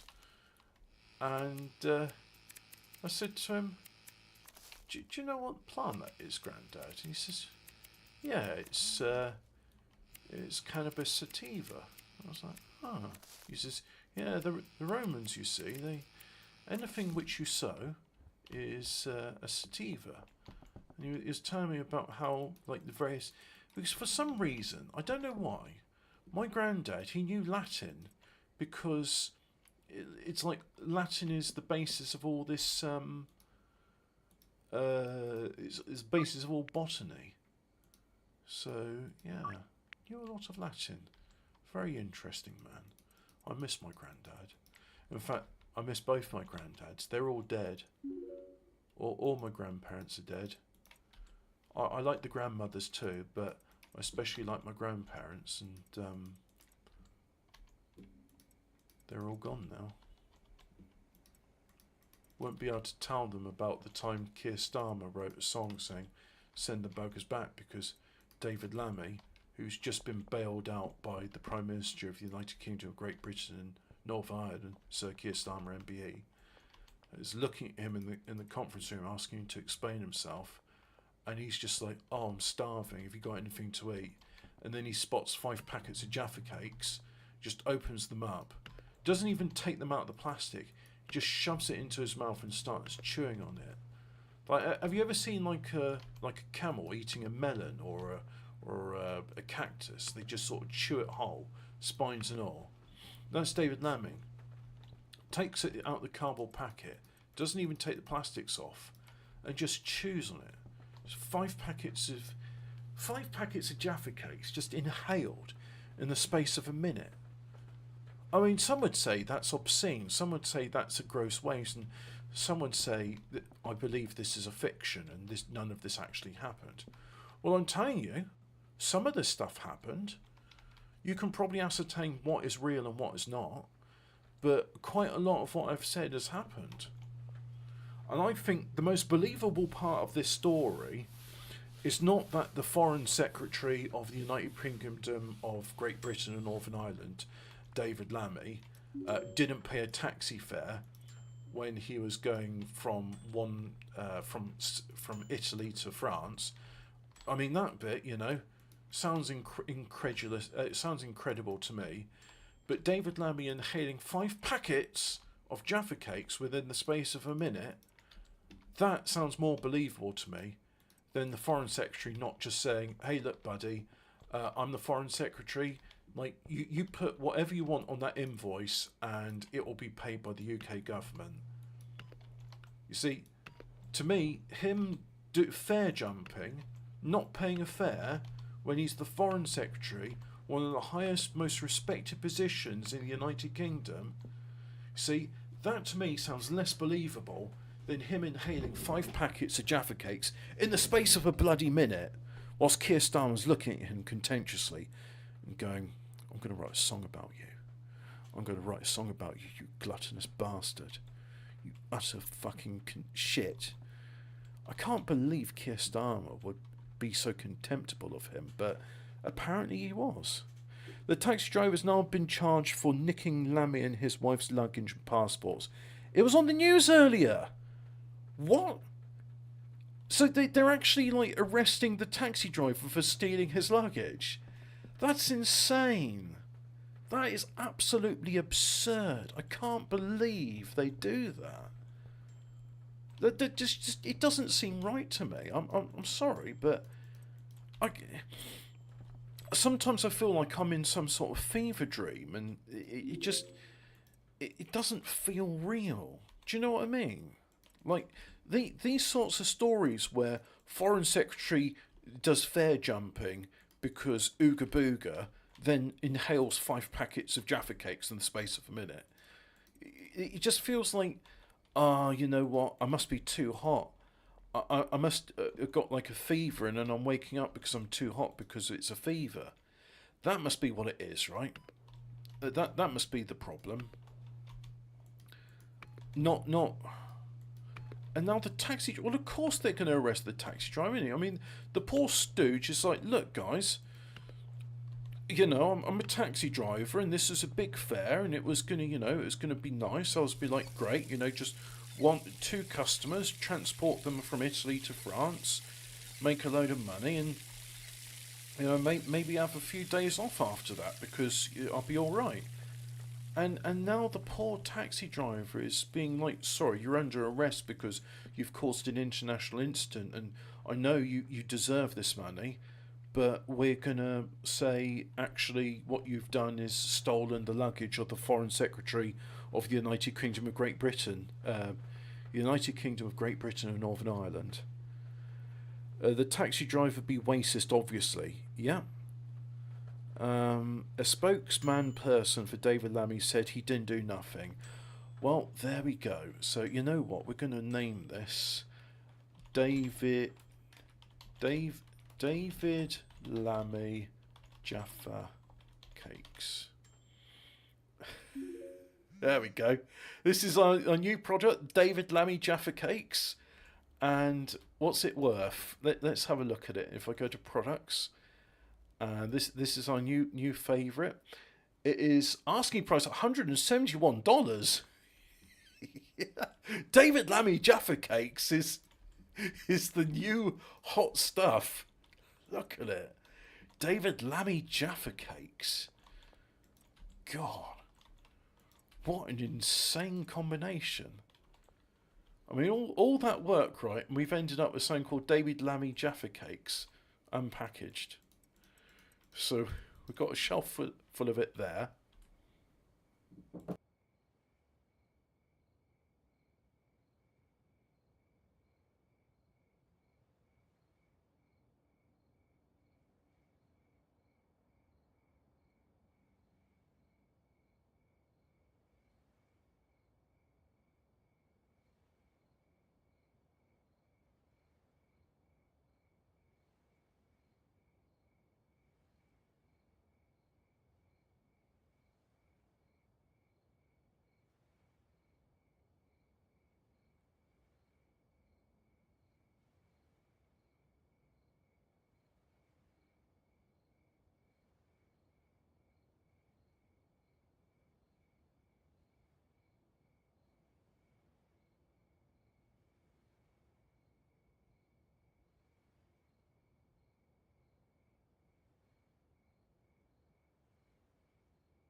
Hello, I'm back. Yeah, 5 packets of Jaffa cakes in the space of 5 packets of Jaffa cakes in the space of a minute. How could you inhale so much? But David Lammy, Jaffa cakes. Oh, you want the recipe, do you? Let me excuse me.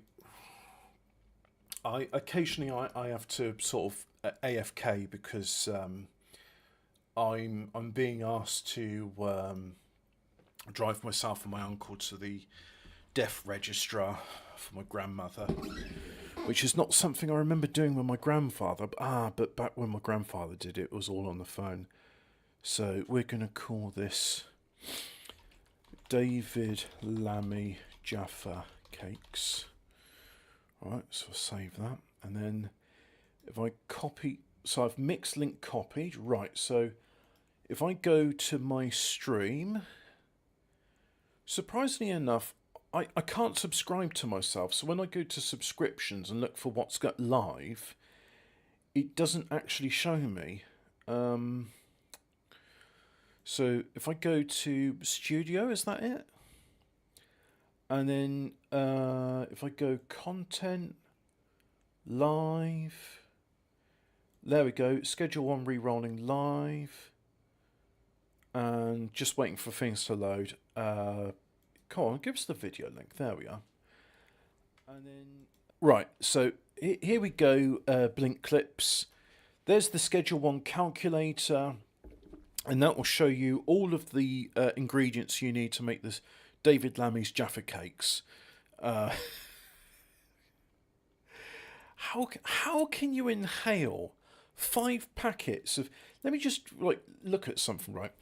How many Jaffa cakes are in a packet? I want to know how many is in a packet. There's 10 Jaffa cakes in a single box of McVitie's. How can you inhale 50 Jaffa cakes? I mean, inhale. Just like shove, you know. There's 10. There's another 10. In the space of a minute, you just eat 50 of them. This was back when JGLE was doing the hard-hitting investigative journalism that other talk shows just wouldn't do. But they found out, back on JGLE, that David Lammy's budget for Jaffa cakes alone was saying like £4,000 a month. And you know, there's speculation that his favourite prostitute's called Jaffa cakes, but no, not actually prostitutes.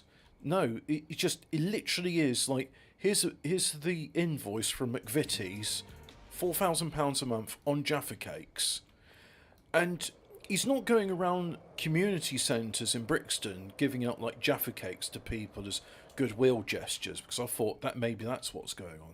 No, this is for his own personal supply. So you know, like when someone comes in through Dover and they got their boot full of booze and ciggies, and the guy's saying like, come on mate, you've got 10,000 fags there. He says, yeah, it's all for personal consumption. No, this isn't commercial. This is personal consumption. And like the customs officer, you know, is rightfully so, a bit dubious, a bit sceptical. And then the guy went to court and proved it. It's like, yeah, buddy, I actually so, you know, this 10,000 fags will last me about a year. So it really is for personal consumption. And then the judge ruled in favour of the defendant and said, we find that these 10,000 fags that you've got in your boot from Dover, along with like 15 bottles of brandy, is indeed for personal consumption.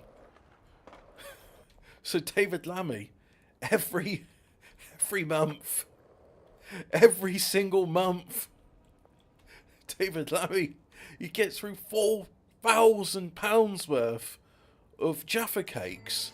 Now, how many? Let me just see. What is the retail price of a packet of Jaffa cakes? I should rename this stream the Jaffa Cake Question. When the brandy officially reduced the price of a package from £1.15 to 99p to account for this change, in reality it still increased the price per cake from like... What are Jaffa cakes? What do they taste like? So, right, Tesco. A triple pack, so that's like 30 of them, cost £3.75. So let's just say, because it's Labour, he's paying £5 for a. Let's do this right. Come on, I got the calculator in front of me. Let's bring the calculator up because I think this is an important question. You should get a webcam. This will boost your views on you live. Yeah, I'm actually an anonymous streamer, Blink Clips. I appreciate the sentiment.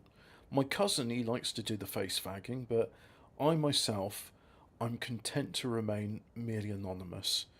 So I will I'll get the calculator up, right? And let's figure this out. So £3.75 is, so we get four.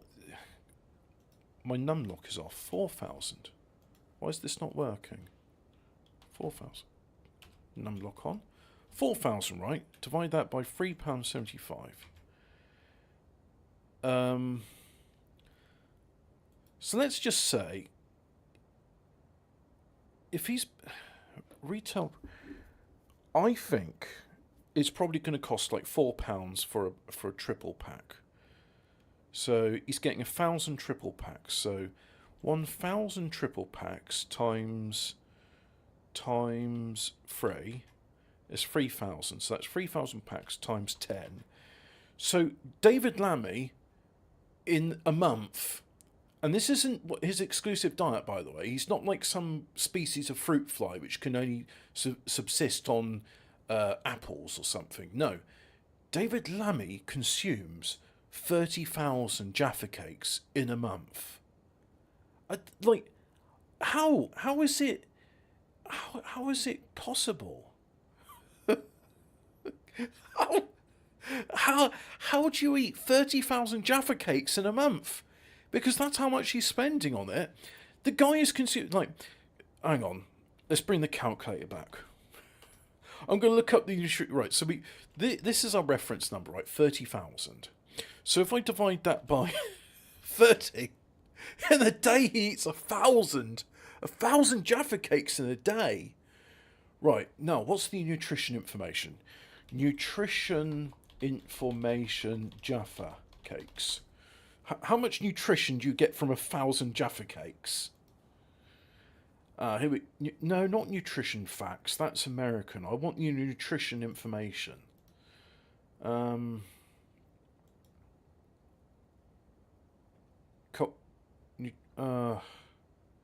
These are all American labels, and therefore it's American stuff. Nutrition information. Here we go. Right. So I got a thing here. So it's got energy in kilojoules and kilocalories. So per cake. So if I times this by 46, so he's consuming 46,000 calories a day just from Jaffa cakes. How many grams of fat is this per cake? So it's so it's 1,000 grams of fat a day. So that's a kilogram of fat. It's 500 grams of saturates. Carbohydrate 8.7 times 1,000. So he's consuming 8.7 kilograms of carbohydrate. Do you know what? I'm doing the numbers here. This is something that should have been done on JJ early years ago, right? But bear in mind, he does spend £4,000 every month on Jaffa cakes, which I have calculated at current street value is equivalent to 1,000 Jaffa cakes a day. It's 30,000 Jaffa cakes per month. So in effect, he's getting like 365,000 Jaffa cakes a year. My God, what a fat bastard. But let's have a look at the sugars, right? 6.4 times 1,000. So every day is 6.4 kilograms of sugar. 6.4 kilograms of sugar. My dumps weigh 6.4 kilograms. That is a vast amount of sugar. Oh, but don't worry, he's getting a bit of fibre. 0.3 grams times 1,000. He's got 300 grams of fibre. Protein, there's a bit of protein, 0.6 times 1,000. He's getting 600 grams of protein a day from Jaffa cakes. And salt, 0.03 times 1,000. He's getting 30 grams of salt a day from Jaffa Cakes. You fat bastard. Right. Guys, I think I've done the numbers here. Yes, you're right, there are 46 calories in one Jaffa Cake. Now, bear in mind, the government guideline, I think it says the average adult male should consume 2,500 calories a day, and he's getting 46,000 calories a day just from Jaffa Cakes. That doesn't include like the full English he has for breakfast, lunch and dinner, because he's the Foreign Secretary, he eats full English. I don't think it's possible. And David Lammy, by the way, is fat. He is a fat man, but I don't think it's possible for David Lammy to eat that many. I think that's 64 kilograms of Jaffa Cakes in a day.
Right, so in conclusion, 1,000 Jaffa Cakes a day is an unrealistic amount for one person to eat. And I think there may possibly be some sort of corruption going on there. I don't think it's possible for a one man. And again, look, he did inhale 5 packets of Jaffa Cakes in the space of a minute. I mean, that's an insane feat for any man to do, but he did it. It's incredible. I mean, I myself find that a bit incredulous, but again, the man just does incredulous things, like takes a 600-kilometre taxi ride from Italy to France and doesn't pay the bloody fare. And it's not as if he's ever going to have to pay that money as well. You just say, oh, look, buddy, just send me an invoice and make it addressable to HMRC UK, and they'll pay it. Because I don't have that sort of money on me, because I'm the Foreign Secretary of the United Kingdom of Great Britain and Northern Ireland. Just David Lammy and his Jaffa Cakes. David Lammy, Jaffa Cakes.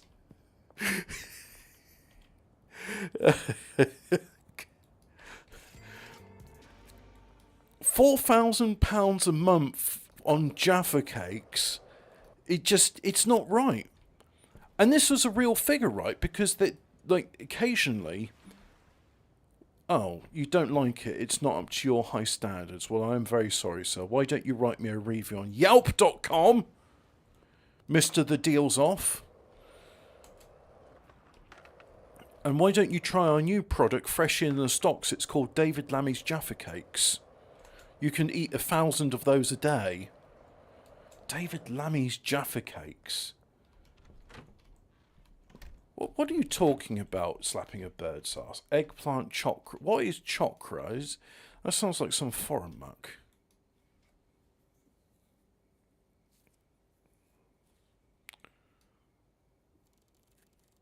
So anyway, we're now at to the next stage, and I think I ought to start moving in the other products. So let's just see how these guys are getting on. What have you got for me? You've got a full shelf. That's very good. Thank you very much. Oh, yeah. I can't actually do all of that in one go. But anyway, this is the poor quality stuff. It's what David Lammy has for breakfast. Eggplant chocolate, roti, plantain, and... So, I know a plantain is a type of banana. I know that.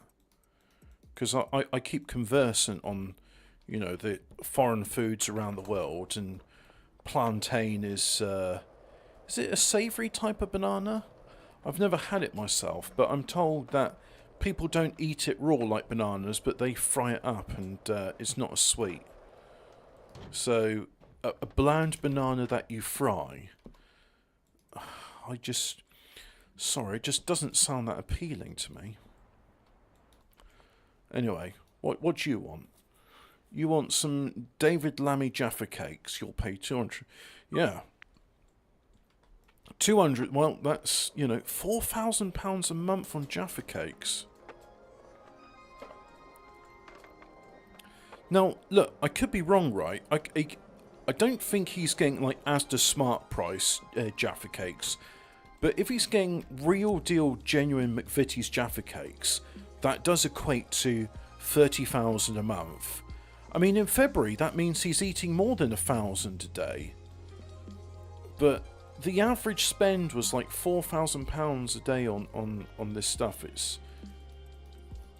It's ludicrous. It's a farce. It's obscene. It's probably not realistic. It's, you know, what adjective do you want to use? But I think, possibly, maybe, and you see, this is why you're not allowed to use calculators in a history exam, because you start using calculators and you're saying, sir, I don't think these numbers add up, and then you get disqualified, and you are no longer allowed to complete your history degree, and you are banned from ever attending Oxford University again.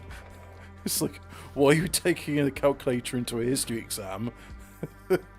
Oh, just, you know, was interested about some of the numbers here, and this statement, this historical statement about David Lammy, Foreign Secretary of the United Kingdom of Great Britain and Northern Ireland, who, now, admittedly, this was 6 years ago, right? So, I don't know what the retail price of Jaffa cakes was back then, but, I mean, come on. My guy. And now, again, I assume, I'm going to make assumptions here because I just don't know, but I assume, right, that that my man is just getting the McVitie's. But what if he's getting what if there's like Harrods Taste the Difference Jaffa cakes? What if there's like a super premium Jaffa cake that I'm not aware of, where a packet of 10 costs like £150? In fact, let me just have a look at that. Do Harrods sell Jaffa cakes? Question mark. Services food to order desserts, Harrods UK. Do Harrods sell Jaffa cakes? Let's do a search. Just loading up the Harrods website. Jaffa cakes. Sorry, we couldn't find any results matching Jaffa cakes. What are the most... I'm going to have some very... When the police look at my search history, they'll be like, what are the most expensive Jaffa cakes in the world? And they're going to be questioning me. I was like, why were you doing so much research on Jaffa cakes? The 10 most expensive cakes in the world. No, that's not the same. I just want to know, like, is there a thing, right? Is there like a Harrods or Selfridges or What's the other boutique shop? Fortnum and Mason. It's like Fortnum and Mason doing their own brand Jaffa cakes. If you want to get like a load of Jaffa cakes, you can go to Fortnum and Mason and they'll do you like a hamper basket, and it's worth £89 or something. Because I don't know. I want answers to this Jaffa cake question, and I'm really hoping somebody will confirm the numbers, because I remember it being a huge amount. Like, how are you spending thousands of pounds on biscuits? Oh, actually, Hobbit, Jaffa cake's not a biscuit, it's a cake. That's why it's legally recognised as a cake and subject to lower taxes than biscuits due to the Taxation of Sweets and Pastries Act 1961, UK, Great Britain and Northern Ireland.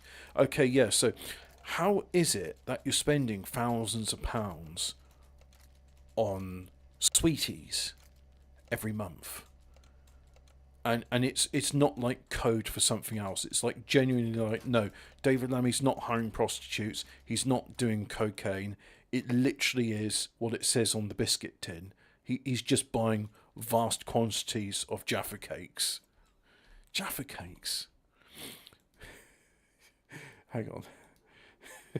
I'm going to change the description of this video afterwards. This stream. Hang on. I could do it, the scrolling marquee. Text. Let's change the text. Properties. This stream is brought to you by McVitie's Jaffa Cakes. 30,000 Jaffa Cakes every bloody month. McVitie's Jaffa Cakes, 30,000 a month. 30,000. Look, I don't know how many people attend Houses of Parliament, but maybe like Dave. So here's the other reasoning I've got. Right, my reasoning is as such. Maybe David Lammy was like assigned the duty back when he was the shadow foreign secretary of, oh, could you do the tea run? And he just got fixated on the idea that he needs to order £4,000 worth of Jaffa cakes every month, because otherwise, like, Jeremy Corbyn will complain saying, oh, have we not got any Jaffa cakes? And then David Lammy, who's got Jaffa cake crumbs all around his mouth, goes, sorry, no Jaffa cake, blah, blah, blah. Because I think back when the Jaffa cake question first emerged, Sir Keir Starmer MBE was not the leader of the Labour Party. It was Jeremy Corbyn. So, you know, questions need to be asked about this Jaffa cake question. David Lammy's Jaffa cakes. And as you can see, I'm preparing vast amounts of it now for retail. You're after 2 of David Lammy's Jaffa cakes? Yeah, I'll bring that to you. And you want 3 David Lammy's Jaffa cakes? Oh, you greedy bastard. Well, you have to pay a price for it. Hey, what was it? Messages like, hello, can I have 2 David Lammy's Jaffa cakes? I'll pay $420 for it. I mean, maybe this is what it actually means. Maybe, like, David Lammy is playing Schedule 1, and he's made a really profitable strain in his mixes. And he just, because he's fond of Jaffa cakes, he calls them Jaffa cakes, and that's why, you know, people are paying like $210 for a single Jaffa cake, because that's the street price of Jaffa cakes, apparently. I mean, you know, who am I to question why people buy things for the price they buy them for? Or it's just, you know, the market will provide. But anyway, let's go find. There's Benji. You need David Lammy's Jaffa cakes. Everyone wants some David Lammy Jaffa cakes.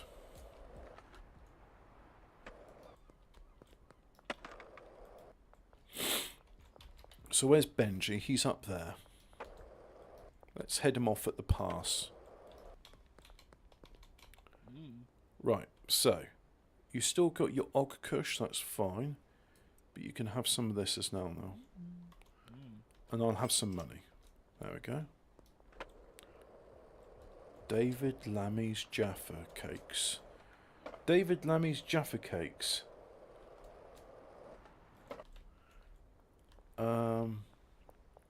Shall we check on you?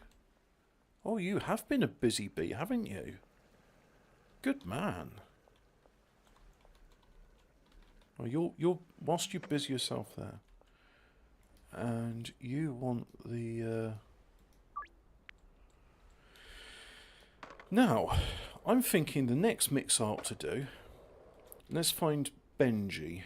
No, Brad his name is. Let's go and see Brad and say, hi Brad, I'll have your earnings, yeah. And then I'll have this. Well, you have that. David Lammy's Jaffa Cakes. David Lammy's Jaffa Cakes. David Lammy's Jaffa Cakes. Jaffa Cakes. Jaffa Cakes. David Lammy's Jaffa Cakes. Oh, we've been doing this for 2 hours now. Normally I stop the stream by now. Do you want to search me? I've got no Jaffa Cakes on me, officer. You'll have to come back another time. So let me just check what I've got in stock.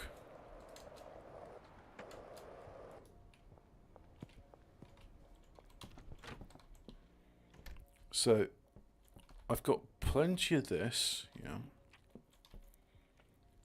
And I've got those shelves as well. Let's just put them all here. And then put that all there like so. 1, 2, 3, 4, 5, 6, 7. I've got seven shelves free. Right. So I've got 7 free shelves. Can I free up any room? Let's have a look. Probably not. Probably not. I've not got anything growing there, but I can at least put some soil. Put some soil in there like so.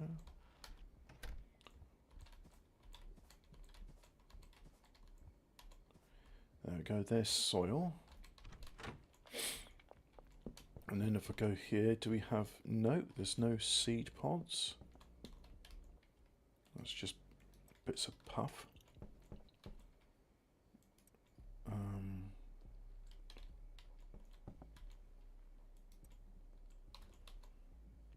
And then, oh my god, oh. Well, that needs to go for retail then. And then put them there like so. Hello again.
Okay, just discussing parking. Right, so now oh yeah, I'm looking at the wrong window. So I've got 8 shelves free, and I'm going to pack this stuff away. Do I have any room? Sorry?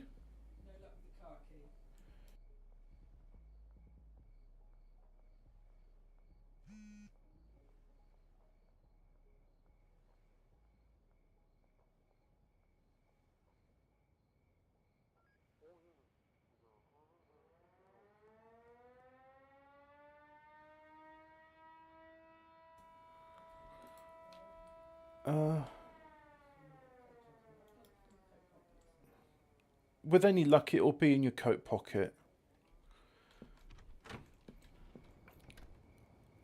Alright, so the police curfew's in effect. See, it's really bothering me, right? Because I want to have all of these 8 shelves uncluttered, and then I can have 8 precursor ingredients for my mix. Now, will I get stopped if I go this way? With any luck. With any luck. Yep, nobody's here. Right, so let's go ahead and put this into jam jars. We got some jam jars? Yeah, there's some jam jars, right. And I'm going to start giving this to Deed.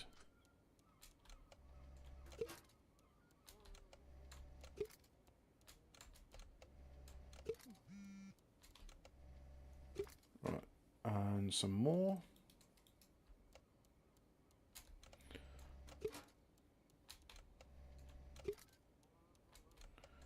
And more.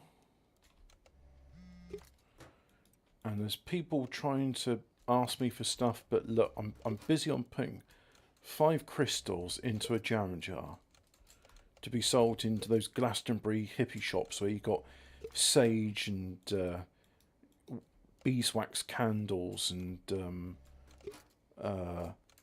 orgone energy crystals, which can be charged up with other men, where you put an advert for it on Craigslist, which I think is the American equivalent of Gumtree. So anyway, let's go and do some distribution of David Lammy's Jaffa Cakes. And I can barely make this out because I'm looking at the preview screen rather than my normal monitor. What else? Yeah, you want Jaffa Cakes, and you want Jaffa Cakes. You want David Lammy's Jaffa Cakes. Oh, excuse me. Getting hungry for Jaffa Cakes now. I might have to go and buy some in my next time I do a shop. But then again, I try not to buy biscuits. Well, I say I try not to buy biscuits and sweets. Instead of going to the supermarkets for them, I just go to bakeries and get them from there.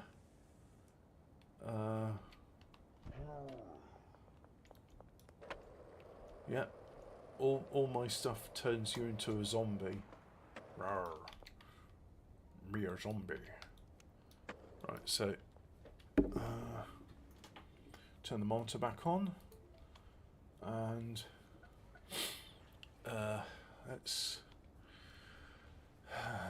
carry on with it. Oh no, it's right.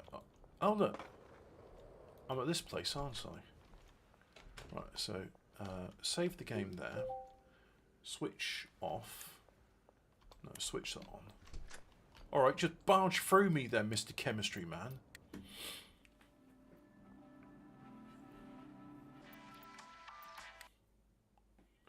Okay, so let's start it up again. Move my task manager back onto the second monitor. I don't like it. I like the first monitor just to be for the game I'm playing.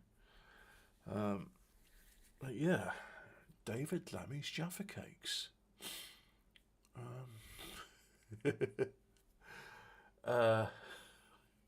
Guys, I've got a punning clan.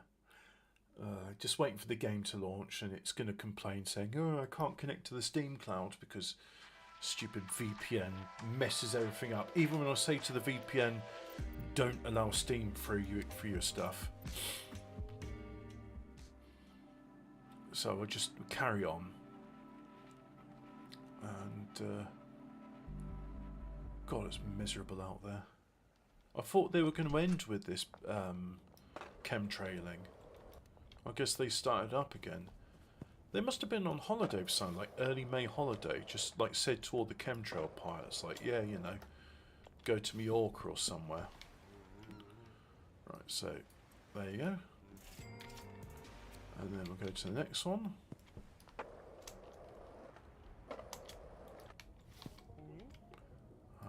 One of those. So we'll go down here. Oh, that's good. We'll make it coincide with a visit to the post office as well, so I can deposit some of my cash. Let's get you laundered in. Like so. And go to the next one.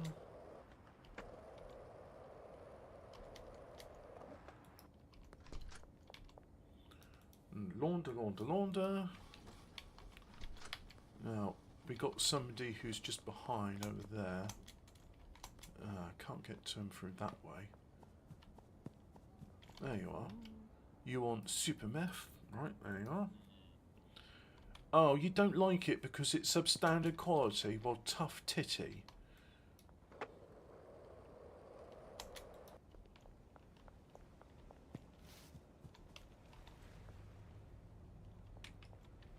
As long as they do it this way, they can't see me.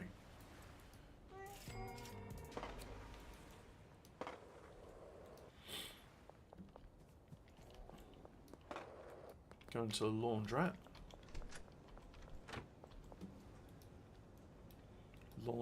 Launder. Now, we've got somebody there. He's next to the bloody barber shop. Why do they always do this to me? I hate this. This is literally the worst place.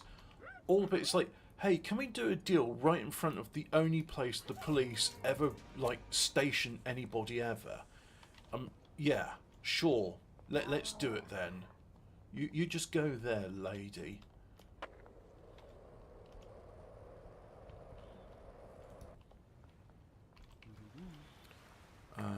Do that there.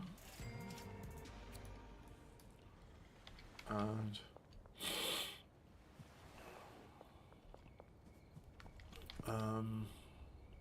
there's one there, and then that's it.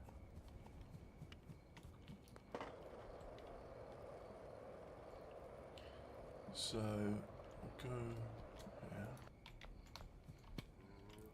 here. David Lammy's Jaffa Cakes, there you go. You're most welcome. So that's all the deals done for tonight.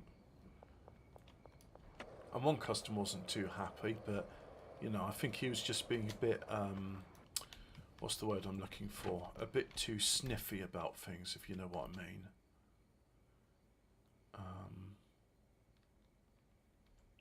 1, 2, 3, 4, 5, 6, 7, and that's the real bugger.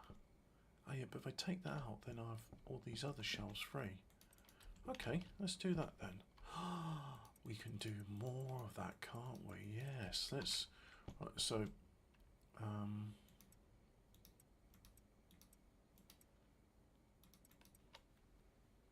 I'm thinking, right?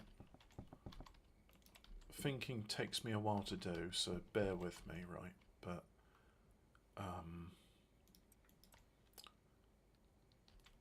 1, 2, 3, 4, 5, 6, 7, 8, and then the 9th shelf is going to be the meth, but that's okay because we're going to pick the meth up. Right, guys, this is going to work. I'm going to pick all of this up like so, right? Yeah.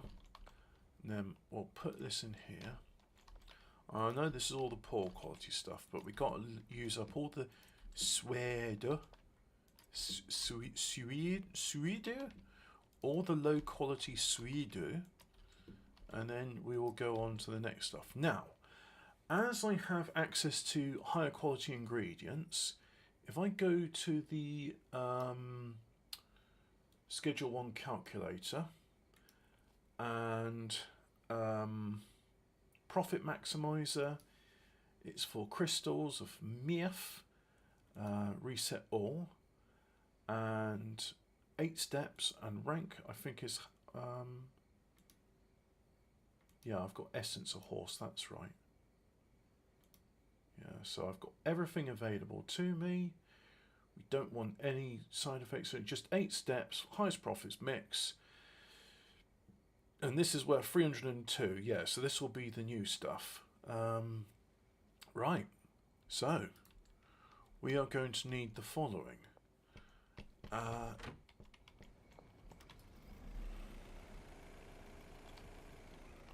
Unfortunately, there's no loading bay in this gas mart, otherwise I'd park the van there. But that's okay. We'll just accept that. You see, the problem with the other gas mart is you have to get past the police to go to it. So this will do fine. So I need banana. 160 fills the shelf, so that's why I'm buying in increments of 160. 160, then 160, order too large. Right.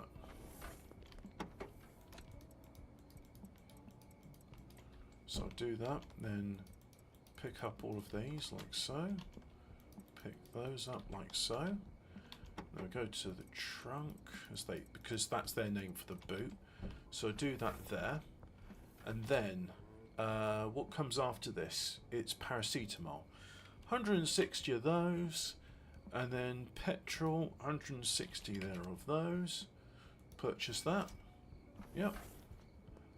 And we don't have any room, so we'll just head on back now. Turn the lights on as well. It's just, come on, scrape, scrape, scrape.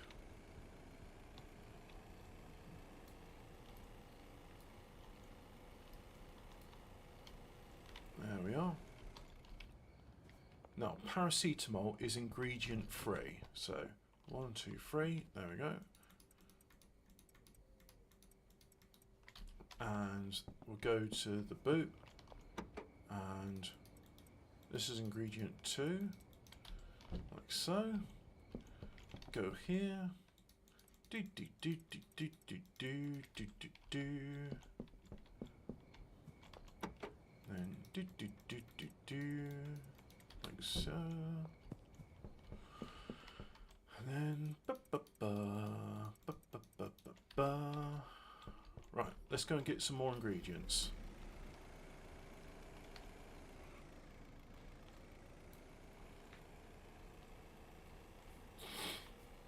And then I think what we'll do is we'll put it into jam jars, and I'll start giving it to dealers too. So, because at the moment all they have is flower buds, and customers, as much as they like flower buds, they're also interested in crystals and leaves. We have to use these euphemisms because it is YouTube after all. So 160 of that, and then 160 of that. So go to the back of the van. So petrol, Coke, battery. And there's batteries, right, like that. When I got all the ingredients in, I'll have a look back at chat, but as you can appreciate, this bit, I need to just concentrate a little bit. There we go. So battery is the 6th stage, so that's stage 6. Petrol is stage 4. So we'll get the petrol out like so. And then put petrol there. And then cola is stage 5. Must be orange soda flavour cola. Or is it vanilla Coke, which is that colour? There's so many varieties of cola, I don't recognise them. I mean, I seem to remember back in my day there was Back in my day, when I was a young boy, we had cola and we had Diet Cola, and that was it. And no one drank Diet Cola because it was rubbish.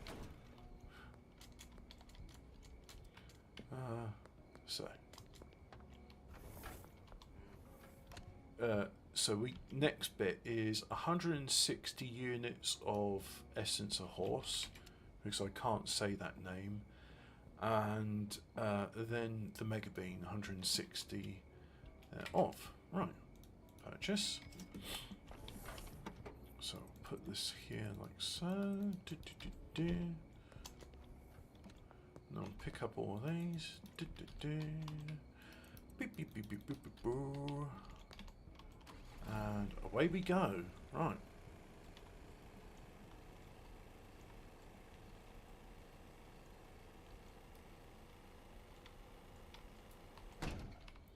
So the Mega Bean is stage 8. So there's stage 8, like so. Yep. And then this is stage 7 of the mix. So 8 steps to the mix, and right, let's go mixy.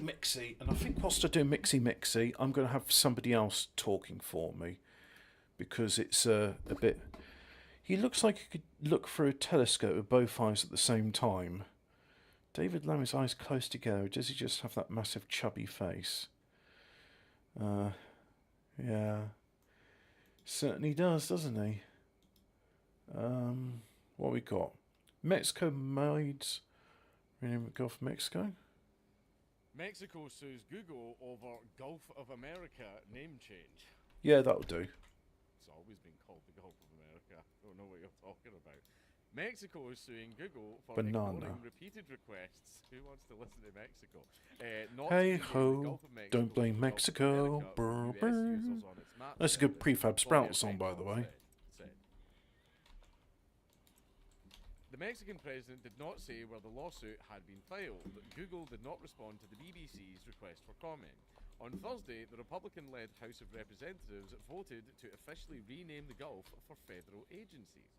US President Donald Trump signed an executive order on his first day in office in January, calling for the body of water to be renamed, arguing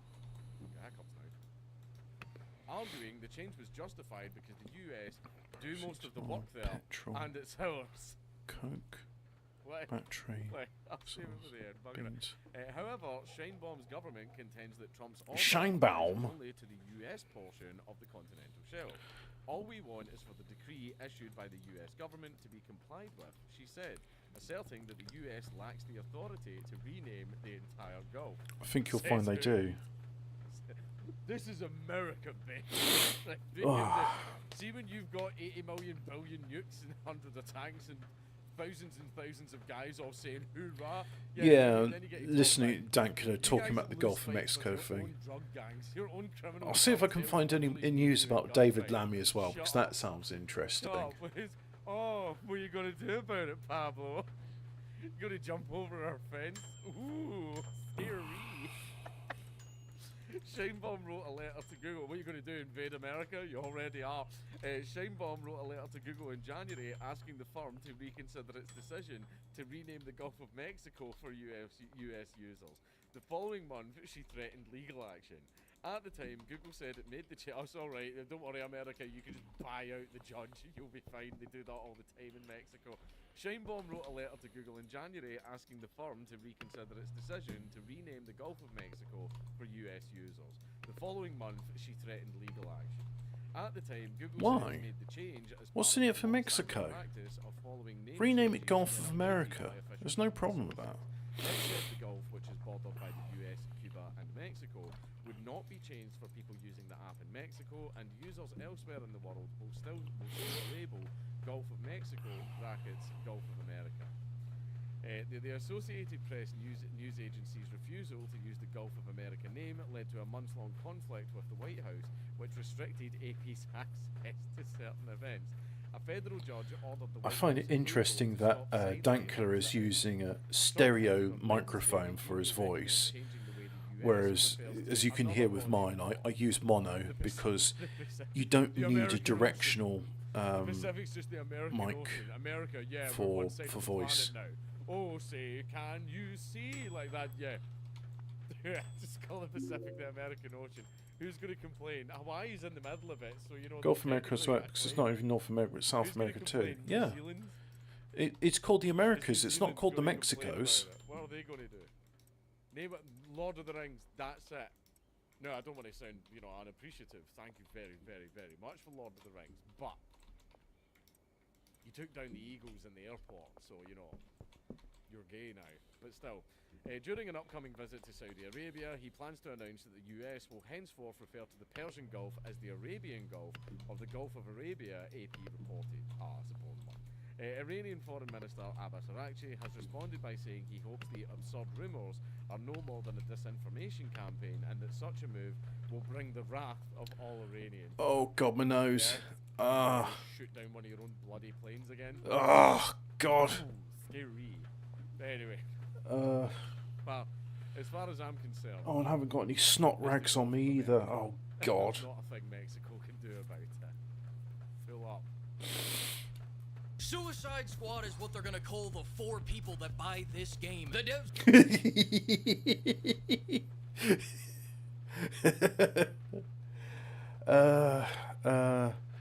David Lammy Taxi. Taxi for Lammy was 13 hours ago. Oh, George Galloway. Yeah, let's have George Galloway. He's. Now anyone can get it. Can I just say, I find George Galloway is a bit of a scumbag, but he's an amusing scumbag. Does that make sense? Into a row with a taxi driver. I've been in one or two myself, but what a taxi journey. David Lammy and his missus, at public expense, were in Italy for King Charles's state visit to that country. I don't know why. I don't know why King Charles was on that visit. I don't know why David Lammy had to be. George Galloway sounds as if he is full of Scottish cheer. Oh, let me tell you something about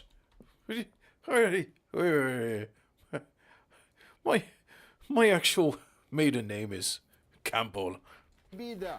There were rather a few important things going on in I've been full of a wee dram of drambuie. the world at the time.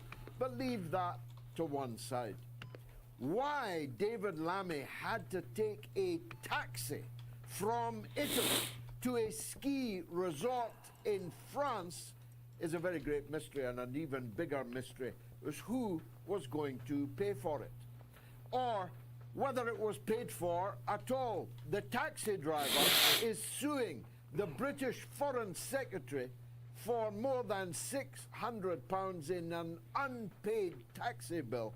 He says David Lammy is accusing him of having stolen cash and luggage belonging to the happy couple. I Very believe happy the when you anonymous can taxi take a taxi driver. from Italy to France. Now, I don't know I've why, no but he idea sounds who's trustworthy. right and who's wrong. Both reported it to the local police station, who must have wished that the British visitor had not descended amongst them. But the outcome sums up to me the downhill course of British foreign policy. I've said to you before that David Lammy is without doubt the most undistinguished occupant of the British Foreign and Commonwealth Office there has ever been since the establishment of that august place all those centuries ago. This man is the Eddie Amin of British politics, yet he blunders around like the original Eddie Amin, with his ham-fisted, mutton-chopped, increasingly corpulent being, wrecking Britain's relations with most of Wrecking Britain's relations one Jaffa cake at a time. the world. The European Union doesn't like us much. Didn't like us even when we were in it. Definitely don't like us since we left. And he has single-handedly sought to bring about further wreckage in every part of the world where Britain has legitimate interests, where British people have to travel and have to do business. It's about time. It was taxi for Lammy, and Keir Starmer is a fool if he does not realize this. This Taxigate may be the last straw for Idi Amin. But there's much more important things going on in the world just in the last half hour. So I'm having to scrap what I was going to say to you. A remarkable situation has arisen whereby a member of the European Union, a member of NATO, the Republic of Hungary, whose Prime Minister Viktor Orban is a constant thorn in the flesh of both NATO and the European Union, because he insists that he does not want Hungary to be at war with Russia. Hungary may be in the process right now of invading Ukraine from its southwest. 24 hours ago or so, Hungarian tanks were on the move near the Ukrainian border. Right, okay. I thought this a very peculiar development. Maybe Then Mexico need earlier David Lammy to today, get involved and it sort it was out. reported Well, if that somebody the tells him they've got Hungarian Jaffa Air cakes in Force Mexico, had I'm shot sure he'll down be two Ukrainian there and drones just in Hungarian he'll get a airspace. taxi from Las And now Vegas I to see Mexico. breaking news footage of the Hungarian Air Force in the air over the borderland between Hungary and Ukraine. Now, sharp-eyed viewers will know that I've been telling you for some time that both Hungary and Romania, and actually also Poland, all have territorial demands on what was the Soviet Socialist Republic of Ukraine. In Hungary's case, it is the Transcarpathian region.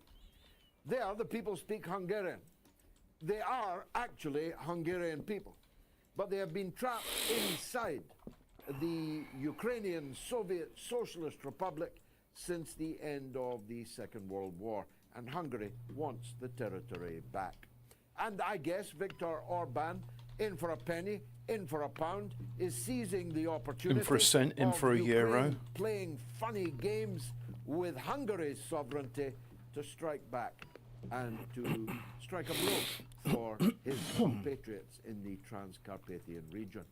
If Simeon wins the presidency of Romania, you can be sure that he will not wait long to raise the demands of the Romanian population, equally trapped inside the Soviet Socialist Republic of Ukraine, and perhaps demand the return of those territories. And Poland, well, all of Ukraine used to be in Poland. This is an important truth that I've told you many times, but maybe the historical I believe and it was called the geographical Poland-Lithuanian complexities Empire. have not entirely dawned on every one of you. Ukraine did not exist, would only ever have existed, but for the Soviet Union, but for Stalin, actually, and then Khrushchev, who added territory after territory. Can I just say, George Galloway sounds very animated, doesn't he? Is this the speech he does in a local when they say, Mr. Galloway, it is time to pay your tab. You owe us £740 for all of the McCoins that you have drunk. Including Crimea to the Soviet. No, Mr. Galloway, we don't have half an hour to listen to your history of the Transcarpathia. Please, could you be so kind as to pay the tab? £740. Socialist Republic of Ukraine. There is no Ukraine. That's the truth of the matter. Ukraine. Mr. Galloway, we are not here to discuss the geographical and historical significances of what it is you're talking about. We're here to talk about the very real existence of the tab you owe at this pub, where you have owe us for this month £740 sterling. Aye, the new. Please pay it up, post haste, Mr. Galloway. Means the edge, the borderland of the Russian state. Kiev used to be the capital city of Russia. The Russian emperor sat in a palace in Kiev. Why am I laboring these? Mr. Galloway owes us £740. That's what it's going to be called. Mr. Galloway owes us £740. Oh, I hope you guys enjoy these bits. What's his name? Blink Clips. Would you like? Yeah, Blink Clips. That's your name. I think you would like the recipe for Mr. Galloway. You owe £740. So if I just go here, can I save this? How do I save this? Save recipe, and oh yeah, is this the one? Yes, this is the. Yep, that's the one I've just done. So we'll call this Mr. Galloway. You owe us £740. Save. And if I share that, if I go to this bit here, and there you go. There's the mix which I've just made. Its profit is $302 per unit sold.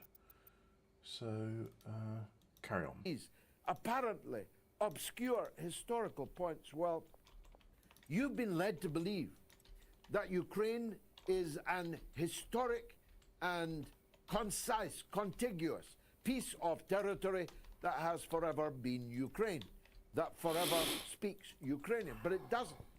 In Lvov, they speak Polish. In Transcarpathia, they speak Hungarian. In other parts of the country, they speak Romanian. And of course, famously, in more than 1/3 of the territory, they speak Russian.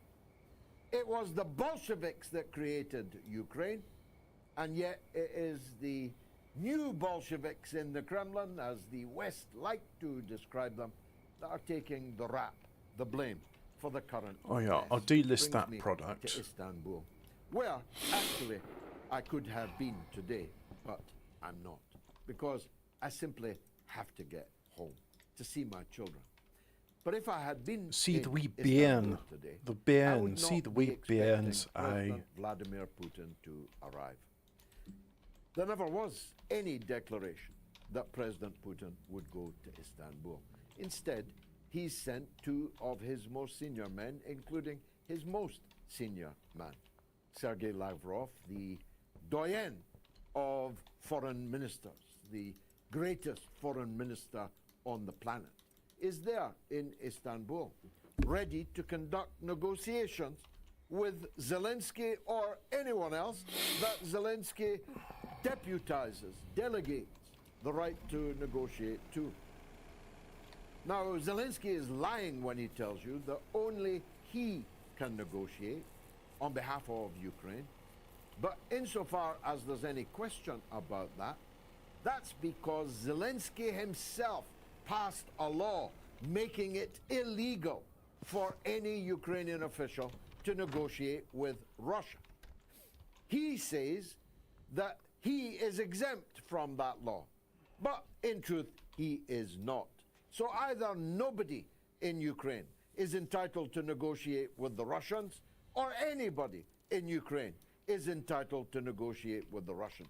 Although by far the best way of resolving this conundrum is for Ukraine to have a free and fair presidential election to elect a president new week. with Yep, the it's a Monday. mandate to negotiate peace and an end to the Ukraine war. I don't expect any of that to happen, because if there was a free and fair presidential election in Ukraine, Zelensky would lose it in a landslide. And I mean a landslide. I mean the kind of landslide that would happen if Keir Starmer were to go back to the country less than 1 year after having succeeded in securing a record parliamentary majority. Never in the history of political conflict in Britain. Right, let's go and has pack some any stuff Prime up Minister then. so comprehensively lost the nation so soon after having won it. Mind you, only 20% of the British electors even voted for him in the general election, less than 1 year ago, 10 months ago. Only 32% of the people who actually voted for him. But he got a record parliamentary majority because of the monstrosity of the political electoral system in Britain. And we, the Workers' Party, which got the best part of 250,000 votes, did not get one single seat in return. Yeah, that's how it Keir works. Starmer got many hundreds of seats. But if he were to go to the polls tomorrow, having betrayed the farmer, having betrayed the old age pension, having betrayed the WASPy women, the 1950s women who were cheated out of 5 years of retirement, having betrayed the armed forces. Do you know what happened today? It was revealed that the Royal Navy, which is now down to 8 surface warships, when I was a Member of Parliament for a Royal Navy warship building yard, Yarrows on the Clyde, our ambition was a 23 surface ship fleet. Now we have 8 at sea. We have 1 working aircraft carrier. Yeah, I'm gonna today it was check revealed this up because that aircraft actually no, carrier don't check it up. has had no working plumbing for months, and that the sailors aboard it have not had a hot shower in months. So let's go to war. Maybe we can stink the Russians out. We've got a floating coffin that doesn't even have hot running water aboard for the sailors. But these are not the only people that Keir Starmer has betrayed. It would take me all night to adumbrate all the promises that he has broken, all the people that he has. Where's betrayed. Molly then? I don't, frankly, She's there. because I need to get on to quite the most extraordinary night in Riyadh Hey, you got a last evening. fair And bit of repeated stuff. now in Doha this afternoon. But let's start with Nice. last evening. So let's just To go the ahead and strains deposit all of that. YMCA by the village people. A global. What is David? Gay Why are you on about, Mr. Galloway? You owe us £740. Presidents of Saudi Arabia and Donald Trump rocked the night away. I don't know if His Royal Highness, Prince MBS, the Crown Prince of Saudi Arabia, there was no sign of his father, the King. Perhaps he didn't like the song list that had been chosen. But MBS and Donald Trump engaged in an orgy, not a YMCA style orgy, but an orgy of flattery and mutual backslapping. But the bill for it was paid by the people of Saudi Arabia, who gave Donald Trump $1.4 trillion. That's nice. $1.4 trillion. They must really like him. From a country that has not been able to deliver a glass of clean water. From a country that has not been able to deliver a Yeah. piece of bread And? to the famine-stricken people of Gaza. And? This whole So? 2 years, It's not their problem, is it? they gave $1.4 trillion to the United States. Art of the deal, America. Now, it's baby. not clear in what form this money is going to be delivered. One part of it is going to be delivered in the biggest ever arms deal. Now, Saudi Arabia doesn't really have an army. It doesn't really have an air force. It doesn't really have a navy. Saudi Arabia has foreign mercenaries, including British and American mercenaries. Well, they can operating afford them. what military equipment they do have. But it's not at all clear what they're going to do with another $145 billion worth of military hardware.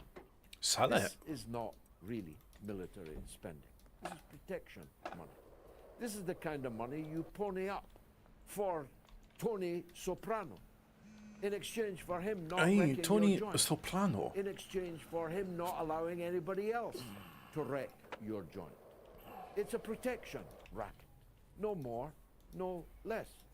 Who's Saudi Arabia going to fight with its brand new offensive weapons capability? The poorest people in the world? In Yemen? The people in Yemen who are the only people in the entire Arab world still standing, still fighting to relieve the siege on Gaza, which all international organizations now describe as a state of famine. That's F-A-M-I-N-E, famine. Yes, in Famine. 2025, F-A-M-I-N, when trillions famine. are being thrown on the table, the roulette table, in Riyadh, in Doha, when trillions are being ponied up for President Soprano, famine is cutting a swathe. That's very interesting, Gaza Mr. Galloway, but See the you world still owe us, we're living in? you See know, how grotesque £740. all of this is? And then there was the handshake, the mother of all handshakes. And then the We'll explanation order in of it today. 10. Let me put my cards on the table because I don't have the same position on this as some others that are politically generally aligned with me. I welcome the United States lifting the sanctions on the people of Syria. Not because I support the people who are in practice, de facto, Oh, nice. Doing their deliveries. Very government good. now. I oppose them, always, from the first and until the last. But I can't wish even more misery on the Syrian people by a continuation of economic sanctions against them. I also recognize that Jolani is the de facto, for the time being at least, president of Syria. He doesn't need my recognition. He is in effective control of the presidential palace, though it would not appear in control of all armed bodies of men, which is usually a precondition for being recognized as a government. He can't be in control of every armed body of men, otherwise he would be responsible for the massacre of Christians, for the massacre Right, of so that's Alawites, loaded for up the now. massacre of Druze, for the massacre of minorities of all kinds, even minorities within his own part of Islam, the Sunni Islamic tendency. He can't be in control of that. Otherwise, nobody would be giving him tens of billions in order to rebuild the country. But that means if he's not in control of them, he's Right, not so I'm actually doing that in bit. control of the whole territory. 1, 2, 3, But I don't 4, know 5, exactly 6, which 7, of those 8. two That's options good. I've got is all I need. accurate. What I do know is that the Syrian people are hungry. The Syrian people have endured decades now of misery in a long civil war, a war in which one of the civil war parties was backed by the Western Empire to the tune of hundreds of Right, I'm millions, going to have a look at my more recipe for the in terms puff. of money, to And the tune of every David Lammy piece Jaffa of Cakes, that's the weaponry one. they could possibly carry in the pickup trucks that they mysteriously acquired. And was, of course, also butchered by thousands, There's maybe nobody tens there. of thousands of foreign jihadist fighters from every part of the Muslim world, and indeed not a few from the Western world.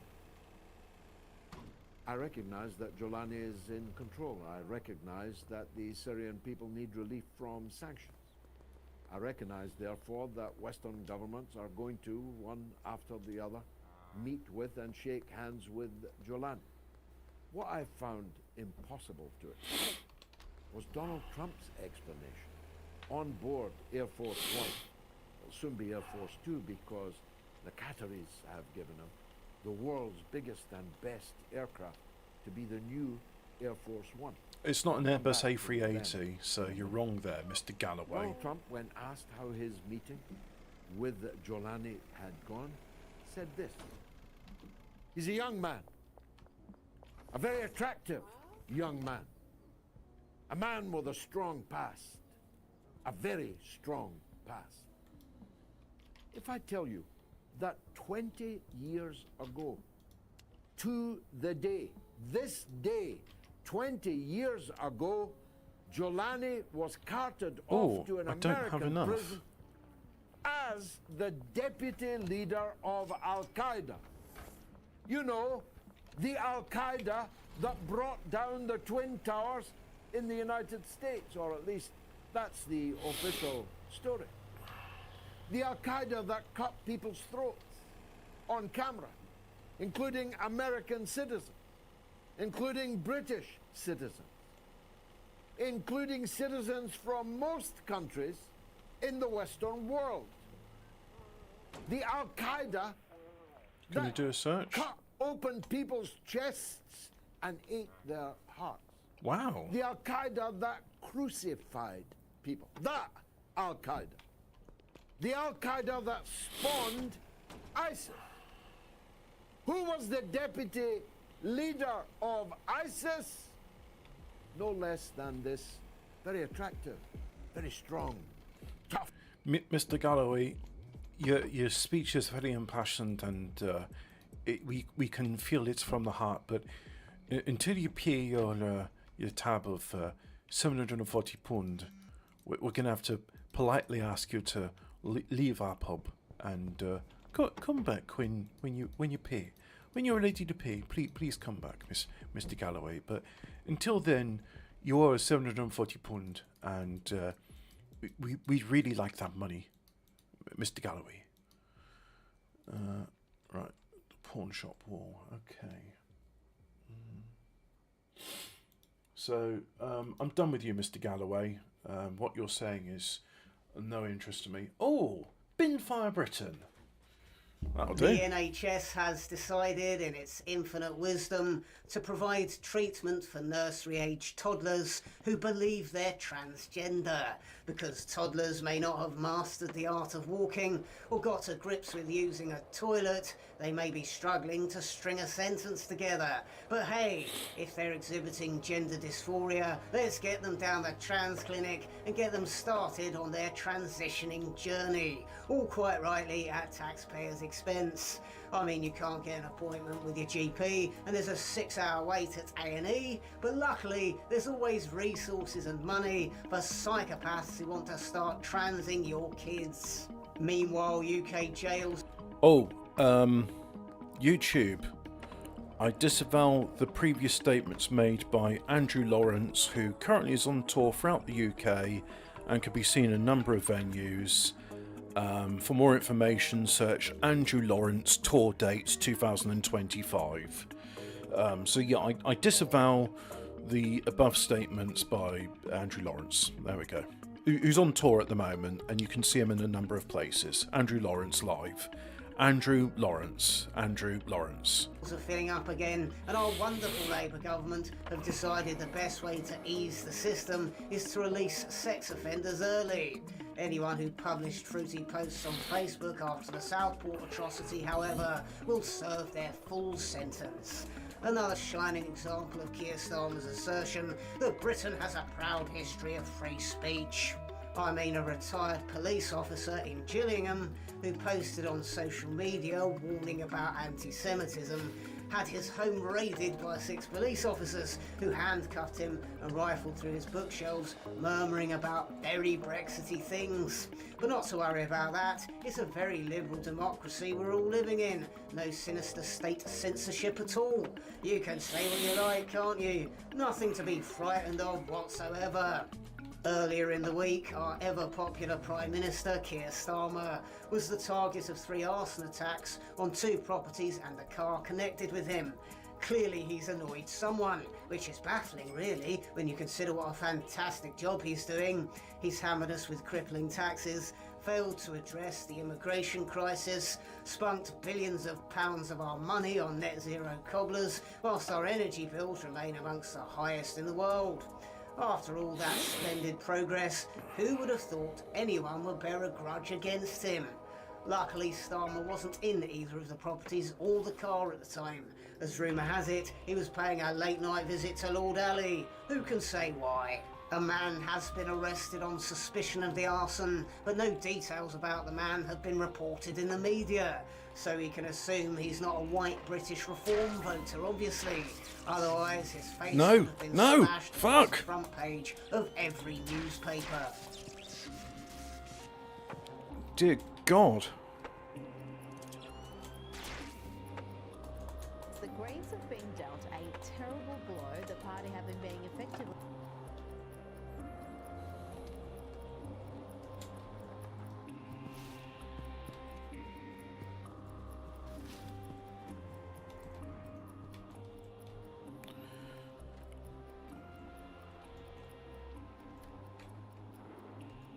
No, you can't get me. This is my safe house. You're not allowed in here. Never mind the mountain of evidence and probable cause.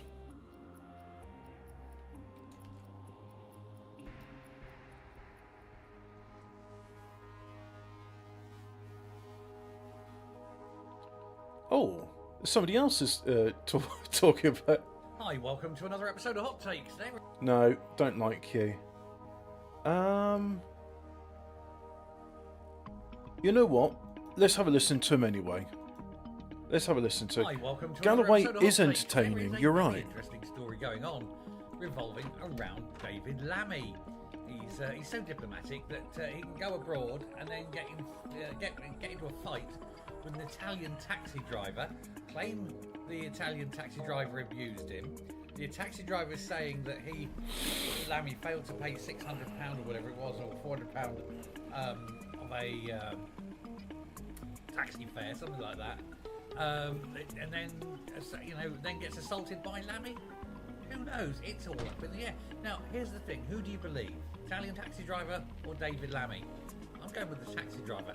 Lammy looks the sort, doesn't he? He really does. Anyway, David Lammy and his wife, the artist Nicola Green. Funny, for a man who doesn't like white people. Strange how he married one, isn't it? Anyway, they're suing this Italian taxi driver for fraudulently removing luggage and cash after the driver accused the pair of refusing to pay for a 6-hour ride from Forlì in Italy to Flaine in France last month. The driver makes a change that he's not taking a private jet, doesn't it? The driver took the pair's belongings to a local police station to report the incident. There we go. The driver claims he was the one who was wronged, telling the French newspaper La Provence, on the night of April the 10th and the 11th, I was the victim of assault and violence by members of a British embassy during an international transfer where they refused to pay me. Now, Lammy saying he was paid in full. The Italian driver says no, he wasn't. And then it's a he said, she said, well, get on with it all. But he's now saying that Lammy accosted him and basically gave him a bit of a roughing up. I believe that of Lammy. I'm not saying he did, not saying he didn't. But if I was told about it, I'd say, yeah, I can believe that. Not very bright though, is he, Lammy? We know that. We've seen him on Mastermind. Oof. Anyway, what do you think? Who do you believe? Right, well, that was a short but sweet. That is an interesting account of what's going on there.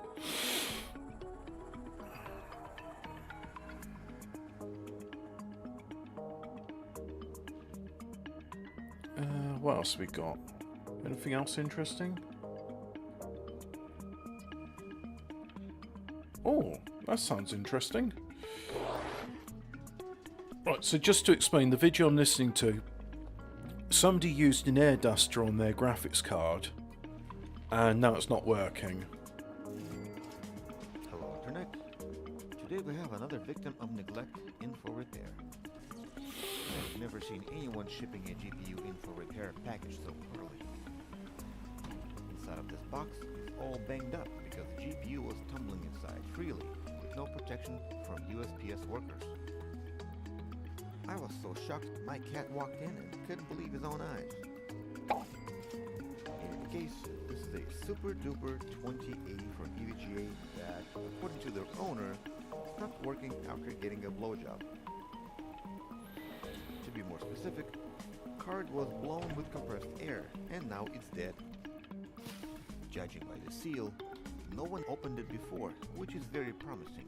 But I've seen enough of these stickers, specifically on EVGA 2000 series parts, that were refurbished and refurbished badly. So let's see how bad this one is. As expected, someone had opened this card, cleaned the core, wiped the center of the heatsink, put a small drop of a new paste on the core, and call it a day. Or maybe I'm wrong. If you think I'm wrong, let me know in the comment section.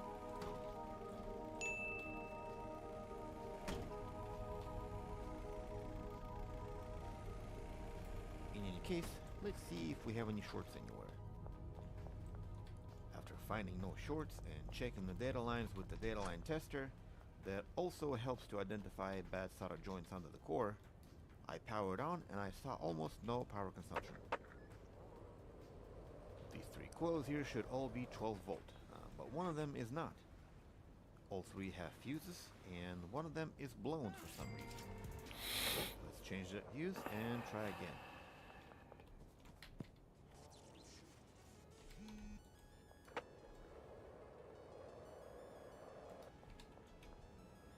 So I do the usual thing here. So he's desoldering a blown fuse.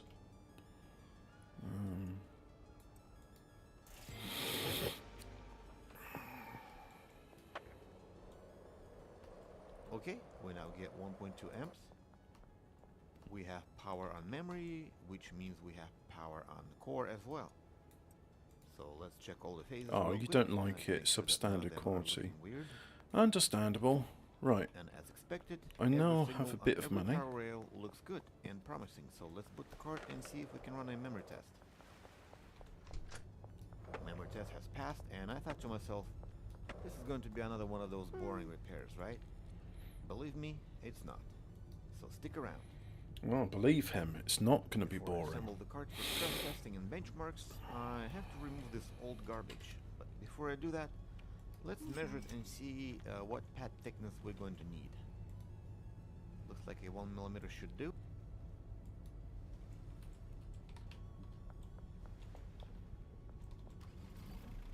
Surfaces are cleaned and dry polished. Card is clean and we are inside Windows picking up the drivers. Reboot and run some tests. Everything looks fine. Let's just except check in the for 300 stash. megahertz on the core, and the TDP is over 200%. Right, in which case, So let's power down messages. and see what's going on. Yeah, give me some more. As you can see, the 1mm pad was chosen correctly, and we have a very good contact with the core. But that's not the issue here. Since everything seemed to work, but we get strange values reported, it makes sense to try to replace this little IC and see if anything changes. This IC will come from a 1070 donor board. Hopefully it works. Only one way to find out, right?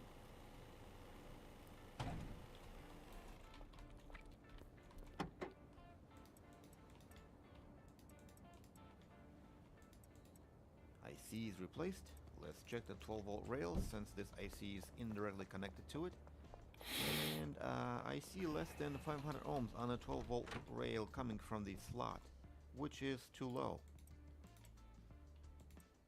Now let's inject 12 volt into this fuse and see if anything starts to glow, and it looks like a power limiting IC is not feeling very well. Let's replace this IC with a brand new one and see if that helps.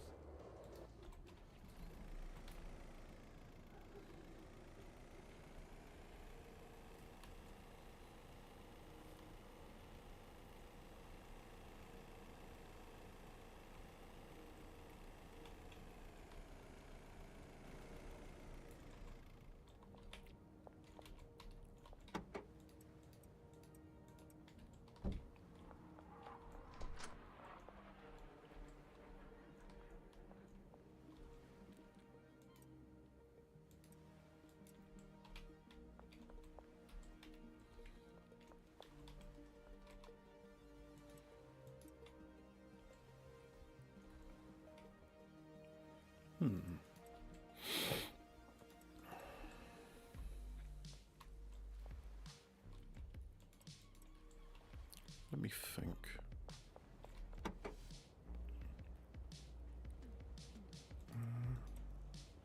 I know. I'll put 10 extra spare here, and the other 10 extra spare can go in the other one.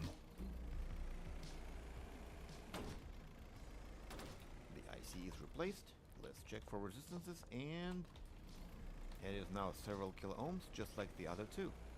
Great. Without fully assembling the card, I will give it a quick test with firmware just for a second, and it looks like it's working now. Awesome.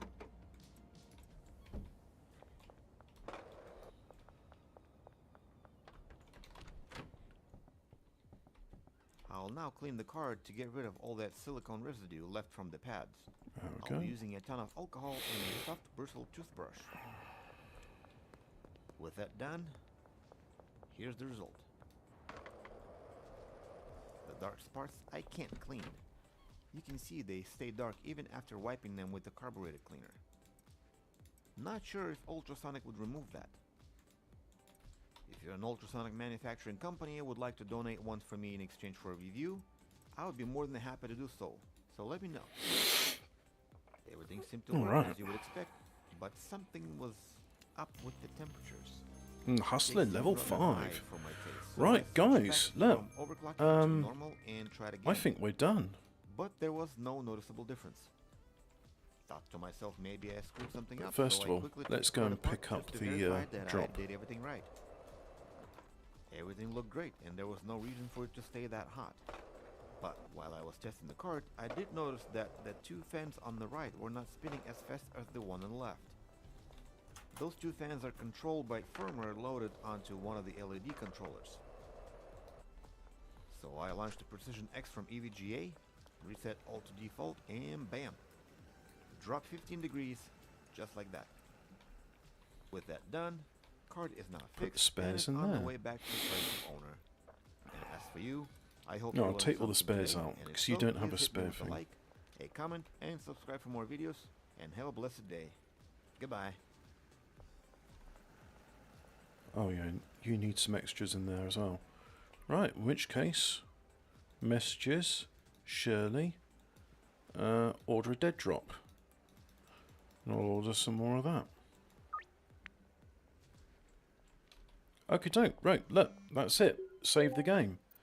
Guys, thanks for watching. I've had fun. You've had fun. Let's go away now and think about all the fun we've had. Bye-bye. Hi Alphabet Cat, but also bye Alphabet Cat. Please do watch the stream back. Using a Dell XPS game. Because if you watch back the stream, you can see the bit where we talk about David Lammy's Jaffa Cakes, and there is some appearance from Mr. Calculator.